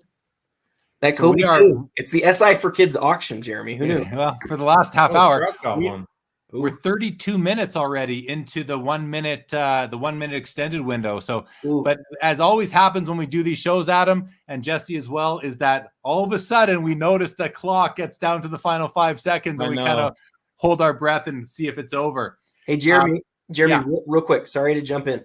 The Jaw is this is one that I was bidding on a little bit. That's one of the coolest cards in the auction to me. Not because I actually don't like that he's wearing the white jersey. That's not my favorite with Memphis, but Jaw is on fire. And this is the rookie numbers parallel, the one that's numbered to his jersey number. It's got the great holofoil, the acetate finish. Most people call this the acetate. So you think about what an NT would sell for right now. I'm just going to be really real. I would take this card over an NT to 99, and people would say, oh, it's not as cool or whatever. The acetate rookies go all the way back to the first year of Immaculate, and they're some of the nicest cards that Panini's ever made. And his jersey's number 12, right? So it's a really rare card too. It's got everything going for it. I love that card. Well, Adam, I'm with you. I would take this over the NT. I think this is a nicer card than the NT. I don't mind a smaller patch. I don't need the huge patch. This is a very nice patch. It works into the aesthetic. And you pointed out the holofoil. I bet we'll see it much better on the 360. And so let's just have a quick look let this thing load. And yeah, I love the holofoil. Card. I love the acetate finish. What Beautiful. I love about Immaculate too is it's game used. Oh, I mean, that's a big deal. Huge deal. 17.5 for that card compared to what you would pay for another high-end Jaw. there's times where I just sit back and go, maybe I'm crazy, but that just doesn't make sense to me. And look, let's be real. There's some old school things and there's some things that just don't make sense logically. And I think I don't want to call anyone out, so I don't want to point to them right now on the show. But I don't understand some of the logic that goes into buying and investing in certain things for certain reasons. They should be obvious, but I guess they're not. And so I'll kind of leave it vague at that. But yeah, there's some weird nuances in this industry that don't make a ton of sense to me. Why things go for more money than other things. And I think it should be flip-flopped. But what do I know, right? I'm with you. I'm with you when it comes to something like that. You have game used and you have a lower print run and you have a nicer card to these eyes, at least. What would his NTRPA be selling for right now? Like hundreds of thousands or 80,000? I don't know. What is it? I don't know either. In a 9, it's probably over 100K in a 9 right now. I buy this all day long and take that other money and buy that jambalaya or something else or a I'm gonna go bid on the jaw right now. Do it. Let's see. Did you bid on it? Did you qualify to bid on it? I did, yeah, because I noticed it when I went through the first time. I was like, "That's all right, guys. We're about to see the jaw settle in up here at the top of the ticker again. While we're waiting for that, I'm going to go to a couple comments. Dex Flow says PSA 8 SI for Kids Tigers. The last card I bought also passed by his Cypress childhood home yesterday. Very neat, Dex Flow. Ramsey says, just hopping on, any high Marvel sales? There are at least 2 nice Marvel PMG Spider-Man cards in the auction. We hit the end. It's over. I didn't get a chance to put in my bid. It was delayed. It was delayed. It's on. It's still on. It was delayed. Probably because of you. Get that bid in, Adam. Get that bid in. I'm getting it in right now. Instead, it's the war of the SI for kids here at the end of the auction. I guess. And Pele. Another perforated card, the Pele. There's the Trout. Yep. Joe says Groundhog Day is me on Saturday night looking for rough-edged O-Pee-Chee Gretzky rookies. There you go, Joe. And Adam's bid is in. Bid is in. I hope I win. I'm sitting here looking at the card going like if this was, let's put it this way, okay? So the Giannis of this same thing, the same card of Giannis is huge. It's like an $80,000 card at this point, right? Or $100,000 card. And Giannis has a much higher jersey number. Like Jaw is to 12. It's a really significant, cool, important card. So here I am hyping up a card that I hope I win, which is one of the real interesting dichotomies of like doing the show. But like, I have to be real. Like, I think it's an awesome card. And so Adam, a Trout battle going on. Adam, I don't know if you noticed, but on the Jaw, the lowest grade is the centering, which is really, I'm looking at the card. Centering is not as important on this to me because you don't have any uniform borders except top to bottom, I guess, but right to left, you don't really have anything to assess it against on the left-hand side.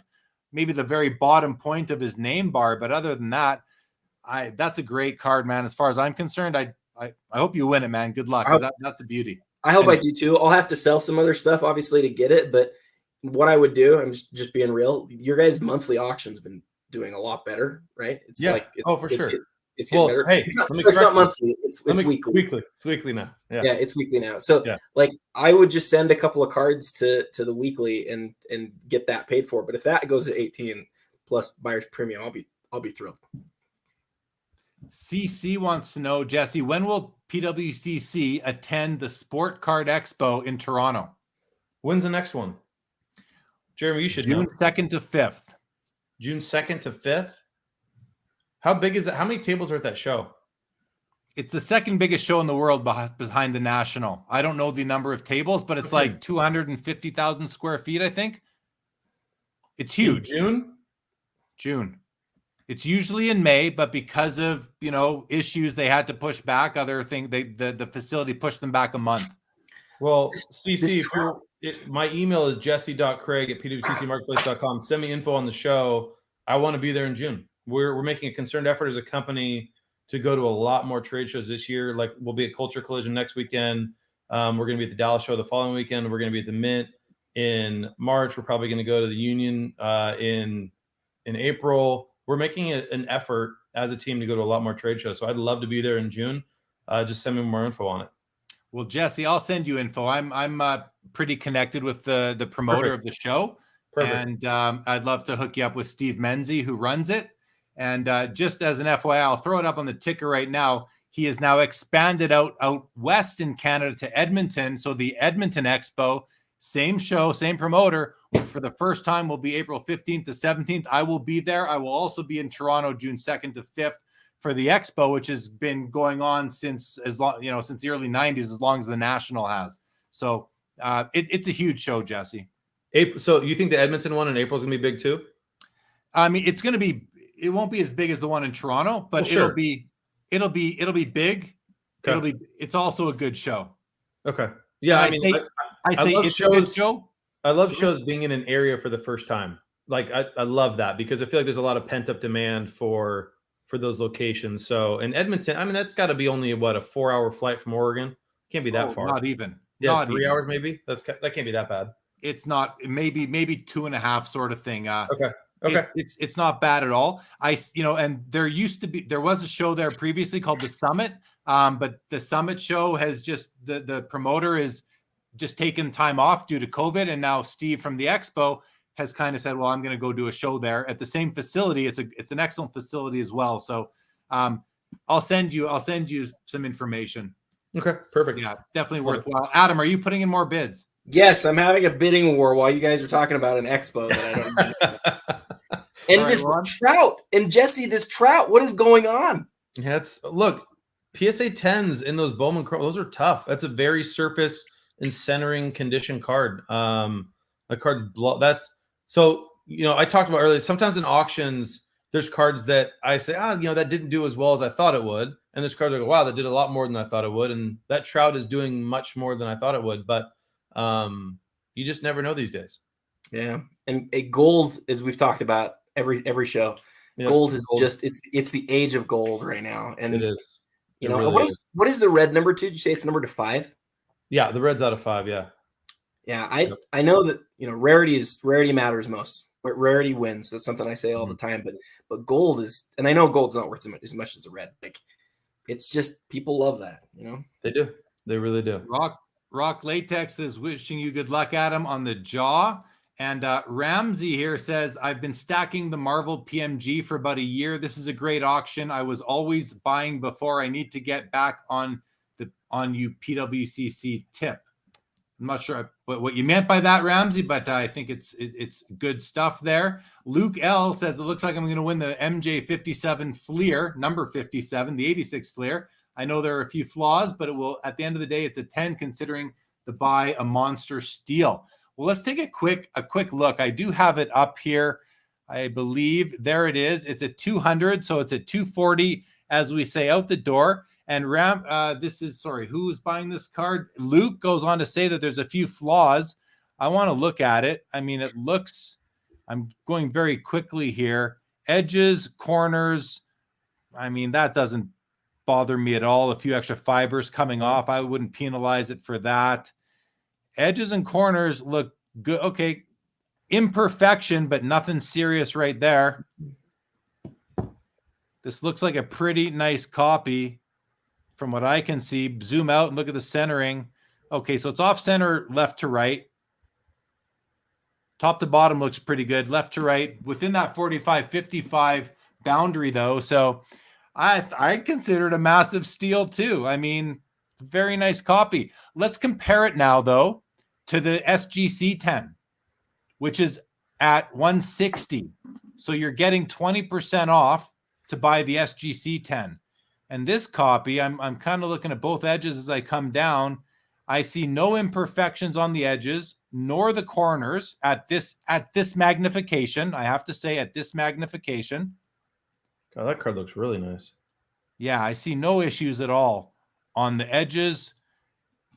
I mean, little tiny edge ding up top on if you zoom a little bit more to the left. A speck of white right there on the corner. At this level, you're gonna see stuff. You're gonna see something for sure. On a 1986 card. Yeah, you're gonna see something for sure. Doesn't bother me though. A slight registration issue right here with the red coming over top the yellow, just a little bit. Down on the bottom too, Jeremy, the overlapping yellow. Is that something that we norm on the left? Scroll to the left. Well, I'm looking right here. This thin yellow line between the black and the red. I mean, Yeah, go to the left though. Keep going. Here. Yeah, that to me is an issue. I don't love that. But it's not like a deal killer either. It's not that major. This, I don't know if there's anything going on down here. I don't think so. It looks like extra fibers on the bottom because the red seems to go all the way. But this right here, let's just have a look at the opposite corner and see if you have the same. So you do. You can see red here between the black and the yellow. So I didn't notice it at first on the red, but you have a bit of the yellow coming under the black line here on the Premier, on the Fleer logo. A slight registration issue. But I don't know. I mean, would this be a PSA 10? Maybe not. I'm not sure. It's so nice around everything else, though. I mean, we're the great and terrible thing about the zoom capabilities is like you're gonna find something. You're gonna find stuff. But this card, edges and corners and centering and stuff, is just nice. And at this magnification, you can't even see those issues, which is what, again, it comes down to like eye appeal versus technical grade. So listen, I'm not trying to defend nor beat up this card. It's nice, definitely nice overall. The overall condition is probably gem mint worthy. And I say probably because I'm not a professional grader. But all that said, for a 20% discount over the PSA, which I think has worse centering, but has the more highly desired slab, you might want to buy value, like save some money and buy this particular copy. We also have a BGS 9.5, which, it's a min gem. Yeah, it's a min gem. So those go for roughly 50 all in. But you're looking at someone's going to get a discount on a PSA 10 Jordan because the eye appeal is not that great. That's what it is. They've been going on average for about 280. The lesser copies have been going lower, and then the better copies have been going into the low to mid threes. So I think you're kind of seeing that reflected. Or 8, yeah. Well, that copy was an absolute unicorn. But yeah, it's true. That is a pure validation of eye appeal if that Jordan doesn't move. Definitely agree. Peter Chan says, if PWCC visits Toronto Expo in June, would they be able to take submissions to auctions and or vault as they would in other shows? So we should be able to. The company that helps us with a lot of our international shipments, we've got Canada pretty dialed in. So I don't think it'll be an issue for us to take stuff back from Canada to Oregon. I think we should be good. There you go. Ramsey says the SGC almost looks more crisp than the PSA. I mean, fair comment for sure. Ramsey says top right on both, a tiny bit, maybe a tiny bit of touch on the corner. I think I noticed that too. Skeppy says PSA gem centering is actually 60-40. Okay, thank you, Skeppy. Shane says, why is Trout so valuable? Well, a lot of people consider him. I mean, look, baseball is a different sport where you don't have to win the World Series to be considered one of the greatest of all time. It definitely helps the argument in your resume, but it's such a difficult sport. It takes every player on the field to win a baseball game, whereas like a sport like basketball, one player can dominate the game more than any other sport, in my opinion, from a team sport perspective. So I think that's why, Trout gets leeway from a value perspective, even though he hasn't really been in the playoffs much, is because his team hasn't been any good.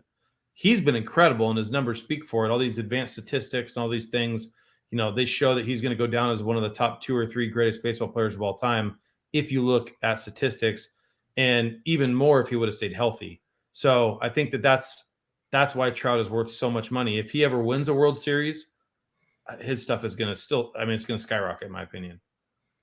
Well, and a couple of other people jumped in. Carl Daly says, because Trout is considered the best player in baseball by many. And Chris Muir says, Trout is good at baseball. Well, he better be better than good. He better be great. But I think that's what you're trying to say, Chris Muir. And thank you for joining the show. Watch that timer. Oh, 9 seconds. This could be it. This could be it. Let's watch it. I'm gonna 4, win my jaw. 3, 2, 1, and let's Wait see for if the it update. updates. Wait for the update. Everybody quiet, silence.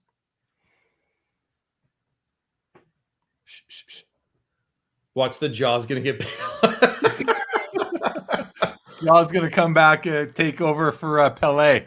That's No, it. that jaw's That's mine. it. That's it, boys. It's over. It is over. Awesome. Well done. We'll take the white screen off.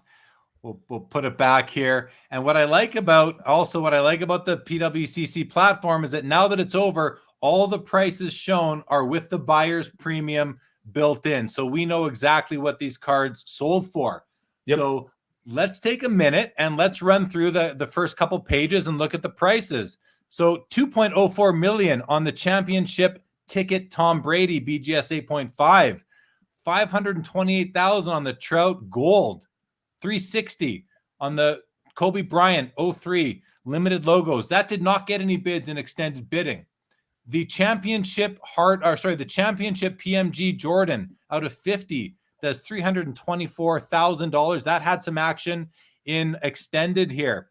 Next up is the flawless Luka. Wow, that did really well. 276 out of 10. That The did double, really well. the dual auto jersey, Jordan and LeBron, Jordan and Kobe does 265. The Charizard PSA 10 does 240. It looks to be a little bit off-centered, left to right, perhaps. It's not a great copy by any means. So I think that affected. I think the last one sold for around 280. So that's probably why it fell a little flat.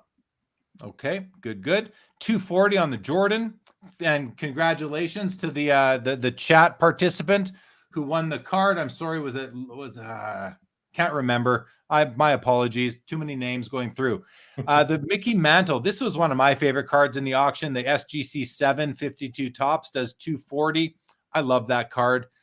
And I don't know what a PSA 7 goes for, guys, but I'm guessing that this was a value buy, I have to think.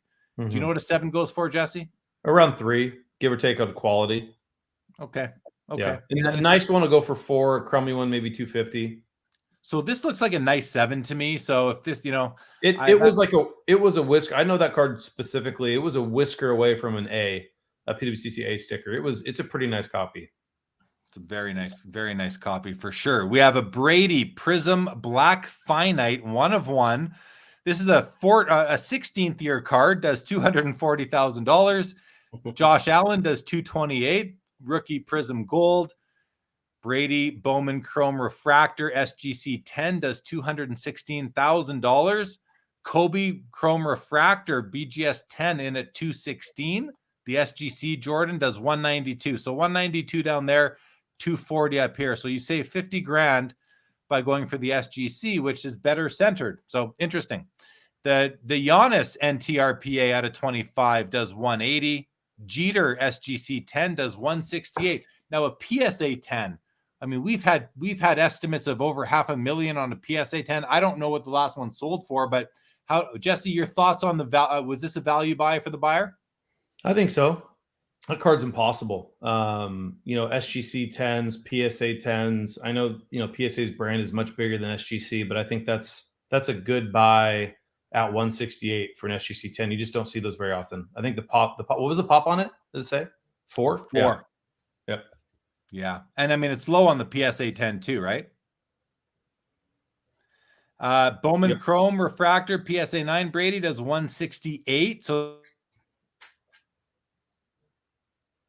we lost Jeremy. Frozen. What's that? You were frozen in time for a second. We lost you for just a sec. Do you have me back? You're back. Okay, great. So we have the SGC 10 Bowman Chrome Brady at 216, and we have the PSA 9 at 168. Interesting comparison there. Another Luka 162. We got the Shohei Ohtani out of 25 at 156, the orange refractor. Joe Burrow 156 for the NTRPA out of 99, BGS 95. I like that patch too, actually. Little has some character to it. Charizard with the Mike Baker sticker, SGC 10 does 156. Adam's favorite LeBron does 144. Nice to see a hockey card on page 1 here, guys. Connor McDavid exquisite RPA. PSA 1010 does 144, and a Luca NTRPA does 144. That's the first page. We'll go a little bit faster down the second page. Then we'll go to some comments again. Let's have a quick look at page 2. We'll go to comments while it's loading, actually. Hey boys, I gotta run. My kids have they're still hanging around. I gotta put them to bed. So it's only 9:30 here, my time. All right. Well, thanks for joining, Jesse. Appreciate your insights and answering the questions from the chat tonight. So thanks again, and we'll be in touch. All right, guys, you got it. Thanks for having me. We'll see you. Take care. All right. Bye-bye. T-Dot likes the Mantle, and then it was noted here, and I should have known this because I covered it. Right here, right at Ramsey says collectible offered a PSA 7 Mantle for $300. So yes, I should have known. I as I mentioned, I actually covered that on Collectible Live. Richard Zangrillo says, how does the Brady rookie refractor do worse than a 16th year 1 of 1? I mean, yeah, it's a good question. One of ones. Like one of ones. We talked about this, right? Like you're gonna get lots of chances at that Brady refractor, and it's iconic. But you get one shot at the 1-on-1. That's what people like. Some people, not everybody. Some people love that. People want the 1-on-1s. I guess that's what it comes down to. Jake's Toe says, I know it's pretty much impossible to attain, but how does PWCC protect from shill bidding? Well, we lost Jesse, but go to their website, Jake. They talk about it. They have 2 firms that actually audit their software, and that's all I can say. I don't know any more than that. Beavis says, wow, all these great cards. Does PWCC actually mail them out, or do they hand carry and fly them to your house? Very good question. Beavis. June says that Kobe limited logos is spot on. The patch was fairly plain and the auto runs off the card. The last 9 that went for $290 had an amazing patch and perfect auto. Patches everything with limited logos. Yeah, limited logos are all about the patches for sure. Carl says Connor McDavid is a very dangerous investment. He's likely hit his peak. I don't know about that, Carl. I gotta firmly disagree with that, simply because I think he's just hit his prime. And I think that he's going to potentially be able to win Stanley Cups, and that's when we'll see his peak. So I don't think he's hit his peak yet. Skeppy says PWCC has many legitimate systems in place to prevent bid manipulation, far more effort than the other guys. Far more. Spurs fan says, question for you guys. Does team color / jersey numbered cards still matter if they change teams and they change or jersey numbers? That's a fun question. Adam, why don't you take that one? I think it does. I think that, I think that the big thing is it the same number as the player is wearing on the card?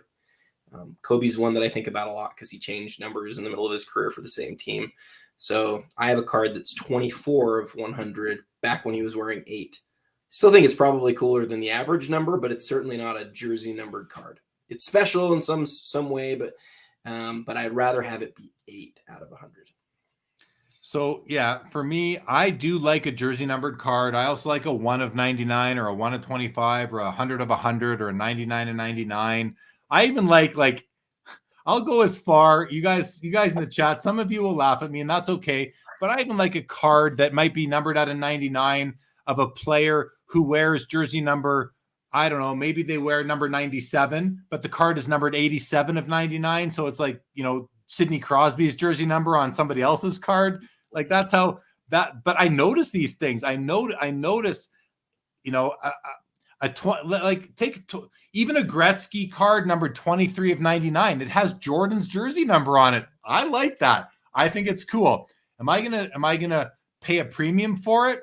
Maybe a very small one if I already wanted the card, like a 2 to 5% type of thing. But I do enjoy that. And then as far as team colors go, the whole thing about color matching to me is a very new concept in the hobby, or at least it's something new where we've like defined it, put it in a bit of a box and named it.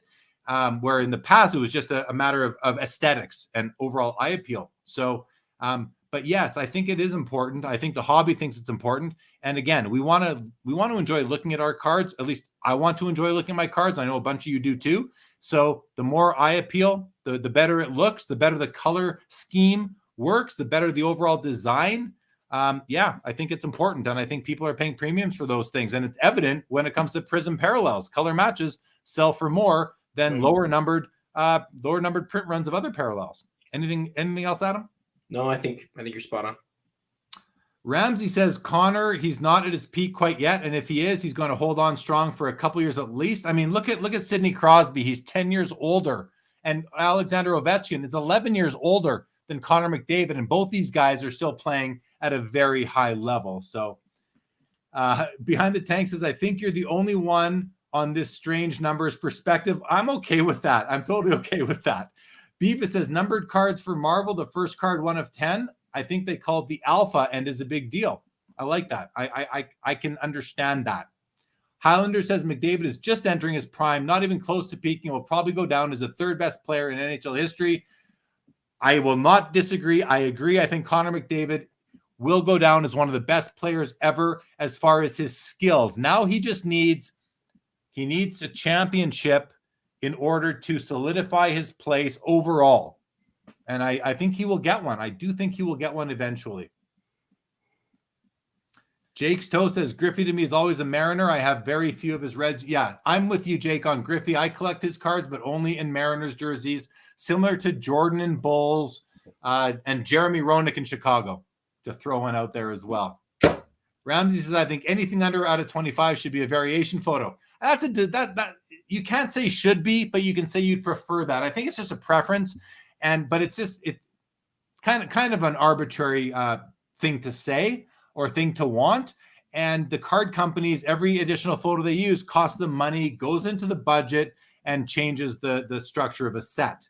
So it's probably just something you got to just deal with.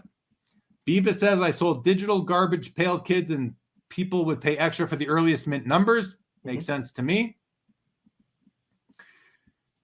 Ramsey says, hockey is hardcore. Those guys are ridiculous. Yes, we are. Yes, we are. Sidney Crosby's best season in points was age 19. Lapper says, McDavid is fairly far from a dangerous investment. I agree. Lots of stuff. The card scout says Crosby's head injuries hurt him. Of course, he's going to be hurt by that. But at the same time, he still had a fine career and will go down as a top 5 all-time player. Albert says he's going to be on the second Mount Rushmore. That's right, Albert. That's right. Yes, CC, Adam did win the jaw. I was actually just looking at it in 3D right now, just sort of admiring it. I'm hyped, man. It's rare that I'm like, so let me just say real quick. Like, I know it looked like I just like spontaneously said, I'm going to go win a $25,000 card, right? Like, and I get that that's funny, right? Because to go spend that much money on a card is obviously a big deal. And I was guessing you had the money with them from sales in the past, and you're sitting on account there. No, but it's not. This is one of the great things that PWCC provides you. Actually, I do. You're right, I do. But even if I didn't, I would just I would take a small loan, which they offer because I've got my cards there, and then I'd pay for it, and then I'd sell other stuff. And that'd be it. It wouldn't be a big deal. That's one of the real benefits from having your stuff at the vault. But what I want to say about it real quick is just that, like, I don't make those decisions lightly, right? Like, spending $25,000 on a card is it's a really significant thing. It's not something that I do very often. Thanks, Joe. Like, I bid, and that's one of the things that this auction format, makes it so that you have to focus. You have to focus beforehand. You've got to go in and you've got to bid on the cards beforehand, and then after you bid on them, then during the auction, you can then decide if you want to bid. So you asked me earlier on, one of the people who's watching, they said, are you guys bidding on anything tonight? And you said, are you bidding on anything? And I was like, I don't think so. And then it popped up again, and I just looked at it and I was like, man, because I was thinking about it. Obviously, I just looked at it and I was like, I really want that card. And $24,000 is a lot, but I think that was a steal. I feel really good about that. I wouldn't have paid $24,000 for it if I didn't feel like it was a great deal. It's numbered to 12. That's his jersey number. And the Immaculate Acetate. You and I have talked about it. It's funny, Jeremy. We've talked about the Immaculate Acetate. It's one of the nicest cards that comes out every year. So I couldn't be more happy. So I think it's a great buy, a great value buy, and hopefully Jaw continues what he's doing for you and for other people who own his card and the fans and his fans. And I think it's a beautiful card, man. I do think it's, you say you don't make decisions like that lightly, but you very quickly had to decide and process all the information and say, okay, I'm going to bid. Here's my max, and let's try and win it. So I think, remember, we had a show a little while ago where somebody was accusing us of hyping something up. Like, yeah. I will speak for me, and I think I can speak for Jeremy too. Like, we tell you guys what we think, right? Like, when I say I love this card and here's why, like that's what we do. And when we don't love something, we might not say it, we might not highlight it, or sometimes Jeremy does. Sometimes Jeremy's like, I don't like this, and let me tell you why. And I always think that's kind of cool too. But like, I'm sitting there talking about the Jaw, looking at it, going, like, I love this card. Like, I like it, so I should buy it. I think that's a great price. And so if the words are coming out of my mouth, and I'm like, I'm going to go buy this thing. So, I didn't make the decision lightly, but you're right. I did have to think quickly. And I'm sitting here thinking, gosh, 24 grand is a lot of money. But the overriding feeling is, I'm glad I bought that. I'm excited to have it. And then to one of the people who asked, will I ever see it in hand? I will definitely see it in hand. I've got plans to visit the vault in the not too distant future, and I'll get to see it there. And at some point, maybe I'll have it sent to me. When I go to National, I'll probably pull my stuff out and take it to the National with me and then bring it back to the vault, because that's an option too. So yeah, I will definitely see it in hand. Simon says that Adam has the post-auction wind glow right now. The wind glow. We've all been there. Yeah, that's awesome. And I just want to mention, if you're gonna put curse words into the chat, I'm probably gonna block you permanently from the channel. As just happened a couple of minutes ago. Okay, I wanted to also bring up, there's some talk about, I like the chats going on to whether or not Connor McDavid can win a cup. Beavis says, what realistic chance does he have? Carl Daly says, probably low. I mean, listen, it just takes a couple of players to turn a team around. What he has working against him is that the management of the Edmonton Oilers has just been inept for so long. So it might be tough for them to do it. But listen, Mario Lemieux won his cups, but it took him about 7 or 8 years, I think, 6 or 7 years to win his first one with Pittsburgh after he got there. Same thing with Steve Yzerman. Steve Yzerman joined the Detroit Red Wings when they were bottom of the barrel, and about 84 to 93. When did they win their first cup? It was however many years later, almost 10, won a cup. I can see Connor getting there one way or another. And hey, if it doesn't, that's fine too, right? That's fine. Carl agrees. You need good management. Yeah. And they don't. Doesn't see it in Edmonton. Well, you don't see it right now in Edmonton, but in 3 years, you don't know what that team's going to look like. So I think you got to be a bit more, or I'll say I'm just a little bit more open-minded about how quickly some teams can change, but we'll see. We will see. TM says, I'm right. Oilers management is so incompetent, but I believe in McDavid and Draisaitl. So do I. So if they can be consistent, I think they have a chance. And Tanks tells us it was 12 years for Steve Yzerman to win his first cup with Detroit. Hits and Chick says, did you discuss the Kobe? We did discuss it. Yeah, you're another person who thought it was a steal. Yeah, consensus was, Hits and Chicks, that was a steal for the Kobe Jordan dual jersey auto. Yeah, Adam loved talking about that card for sure. That was my favorite card in the auction. It was. Yeah, we talked about it quite a bit. Okay, man, listen, we are over 3 hours. I was going to say we're under 200 people for the first time in a few hours, but we're back over 200 now people watching. And here we go. Dirk Willett, 96-97. Yzerman won the cup. He came in 84-85. So yeah, 12 years it took him to win a cup. Highlander says McDavid will have cups before his career is over. Even without cups, his skill levels are in the Gretzky and Lemieux category. I agree exactly with that comment, that his skill level makes him a top 5 player of all time already. Now, the career doesn't show that yet, but the skill set does. Richard says the last sale on that duel was $500K, I believe. Yeah, it was over that. And Richard, Jesse, when he was on, talked about it. Talked about why that one that was over 500 was probably a nicer card.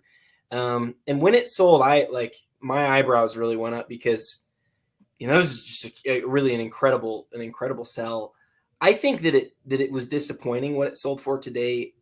I don't think it was tremendously disappointing though. Somebody asked me earlier today what I thought it would sell for, and I said 300, and I think it was 264.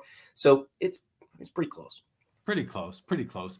Behind the Tank says it took Raymond Bourque an eternity and a trade to another team before winning a cup, and he's one of the best defensemen in history, which is true. He won the cup with Colorado. I forget the year, but it's in the 2000s, I believe, and his rookie year was 1980-81. So it took him 20 years, if not a few more, to win a cup. Hits and Chicks wants us to go for 4 hours. I don't think so, but hey, I guess you never know. Just like the Oilers might turn around and win a cup one of these years, this show might turn around and last for 4 hours. I guess we will see. I Collect Ichiro, welcome. Ramsey asks everyone to leave a like on the video. I appreciate that, Ramsey. Larry says Connor McDavid is top 5 all time. I agree. Purple Hayes says, don't forget to hit the like button. Thank you, Purple. And Carl Daly brings up one of my favorite players of all time. Sergei Fedorov was the most highly skilled player of all time. Very fast, one hard to shot, etc. You know, Carl, what do you think about Alexei Kovalev? A lot of people said Alexei Kovalev is one of the most skilled players of all time. He has cups with Pittsburgh too, how Fedorov does with Detroit. And I'm not comparing them. I love Fedorov. If nothing else, if nothing more than his card was the hottest card in the first year of Upper Deck Hockey, the first set of Young Guns. That was the big card that year. Now Jagger's up there too, but Fedorov doesn't get love. He doesn't have many cards. I think that's a big part of it too in the hobby. Richard Zangrillo says the SGC 10 Brady Rookie Refractor was the most disappointing card in this auction. An absolute steal. Well, look at the PSA 7 Babe Ruth does 132. I want to go look at that. What page are we on here? Page 2. Let's go back to page 1. That must be on page 1, right, Richard? Larry says Fedorov gets no love. Yeah, Fedorov and that 0-2 team.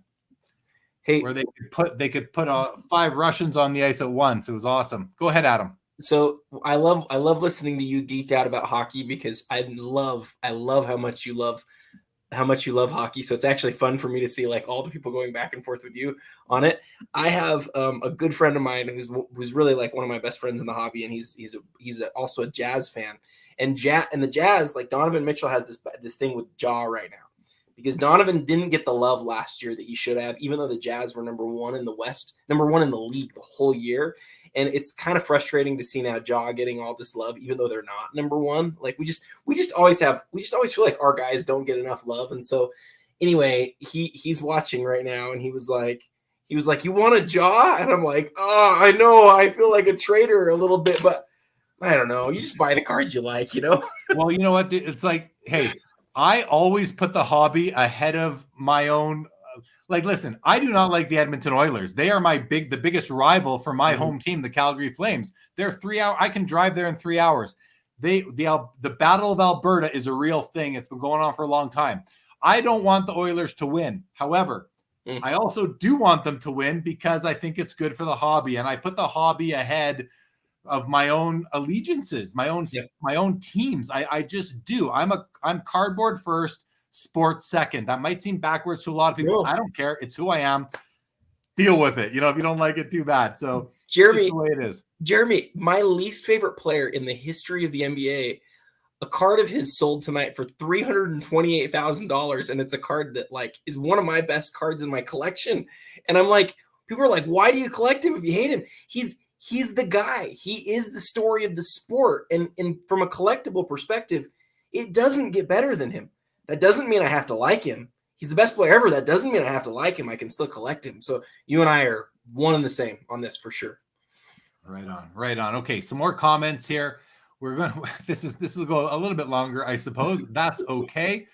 So we're going to pick up over. So Richard's commented the SGC Brady Rookie Refractor steal at $216,000. I do love that card. And I always look at those little notches on the bottom half of the right and the left borders to see if they're the same width side to side. And these ones look to be very, very close, if not perfect. So a very nice card. Carl Daly, I thought Kovalev was great, but I think he had issues off the ice. Fair enough. T-Dot says Mario Lemieux is the most single skilled and Wayne Gretzky is the best player ever. I can get behind that. Joe Sacco says Wendell Clark is a great player and needs more love. I hear that. I think lack of cups and just that Toronto's been disappointing for so long until right now might have a bit of that. But Wendell Clark, I mean, if you're not a hockey fan, you may not have heard of him, but he was a hero in Toronto, which is, a big hockey market for sure. Behind the Tanks says Brian Fogarty was the most skilled hockey player of all time. It didn't work out. So I think he died young. I think this is a joke. He was not the most skilled hockey player of all time. But good comment behind the Tanks. Carl says, for a second, I thought Joe Sacco was Joe Sakic. Highlanders minus Ovi. Russians don't get love in the hobby like they should. I agree with that, but Ovi certainly does.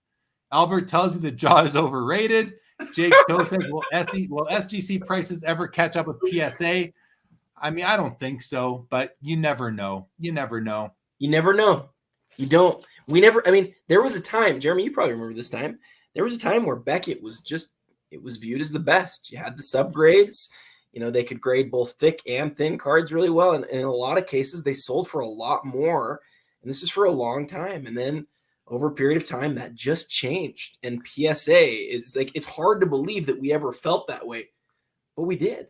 I believe that. So I take your word for it, but I have to think that must have had to do with modern or even ultra modern cards at the time, because that's never been the case with vintage or anything prior to 1990. So yeah, that's probably true. I think it's true for some cards, I would believe. Skeppy says Paul Coffey thought he was fast until Fedorov showed up on the Red Wings. Good point, Skeppy.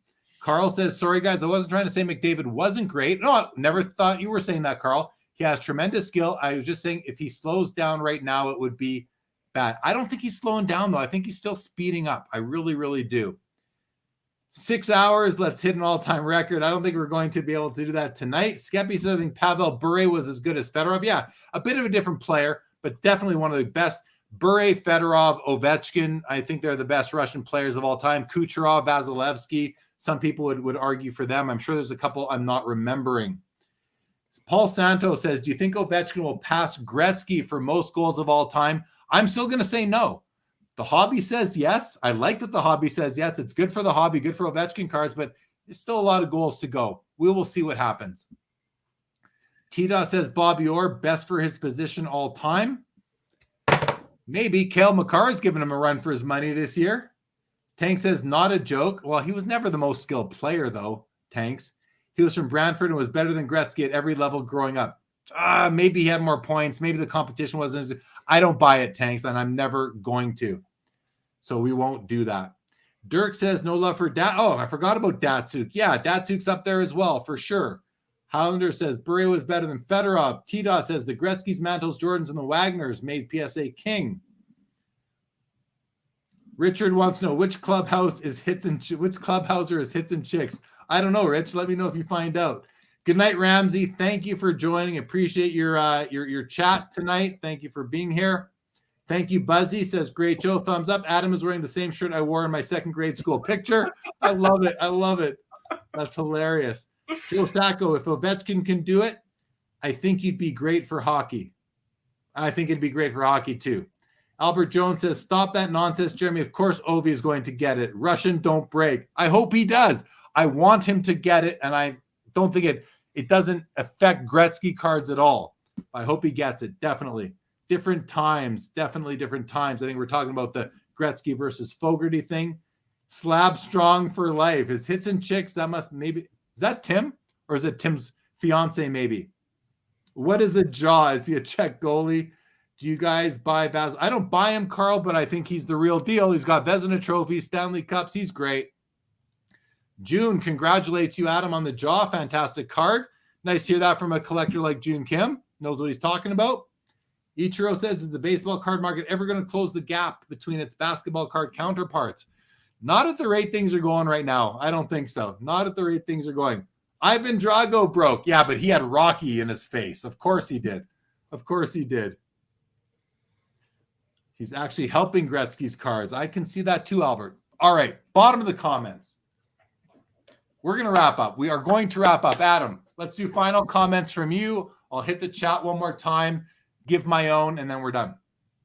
I think tonight was a lot of fun. I think having Jesse on was awesome. He's he's a great great resource and somebody who is not only a good interview and knows a lot about what's going on, in these levels in the hobby, but he's also just a super nice guy. And so I thought that was really cool.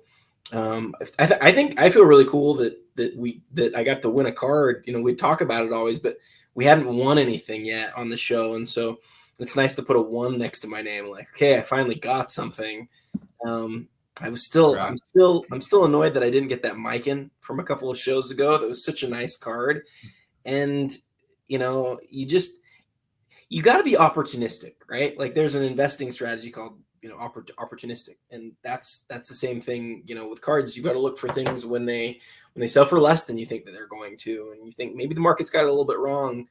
And so that's how I've tried to do it over the years. And sometimes I'm wrong, but hopefully this works out well with the jaw. And yeah, dude, I had a lot of fun like we always do. I'm sad that the next one's a month away.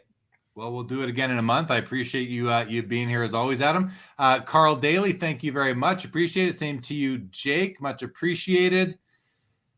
Larry Morris says, how about football overtaking baseball? Yeah, I don't think that's far away, to be honest. Thank you, Purple Haze. Much appreciated.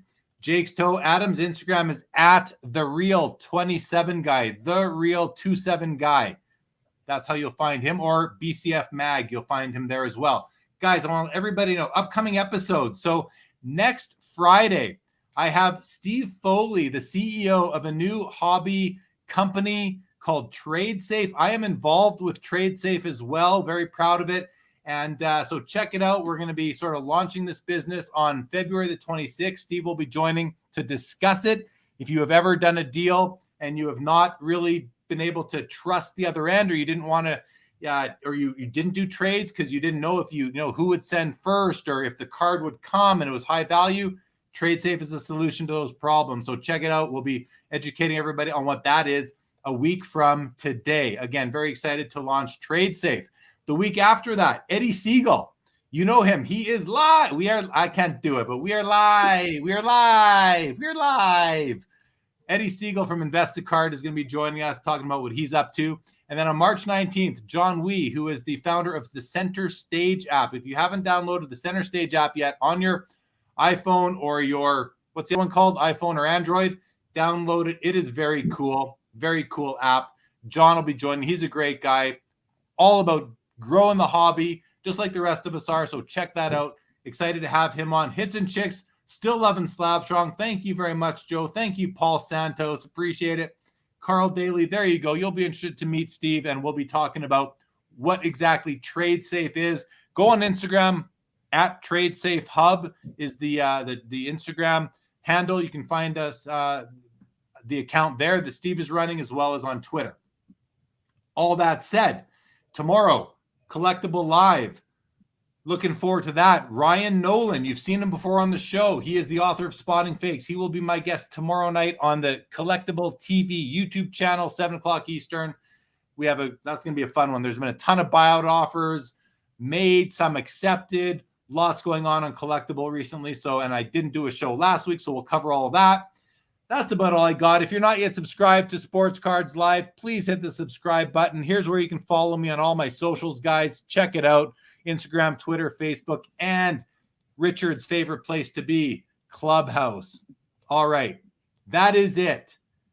See you tomorrow. If not, have a great rest of your weekend. It's a long weekend in most places. I'm excited. I hope you guys are too. And if we see you, we'll hopefully see you next week on Sports Cards Live. Have a great week ahead, everybody. Stay safe, stay healthy, all those good things. Adam, thank you again. Thanks to Jesse Craig from PWCC for joining us. That's great. This show is over.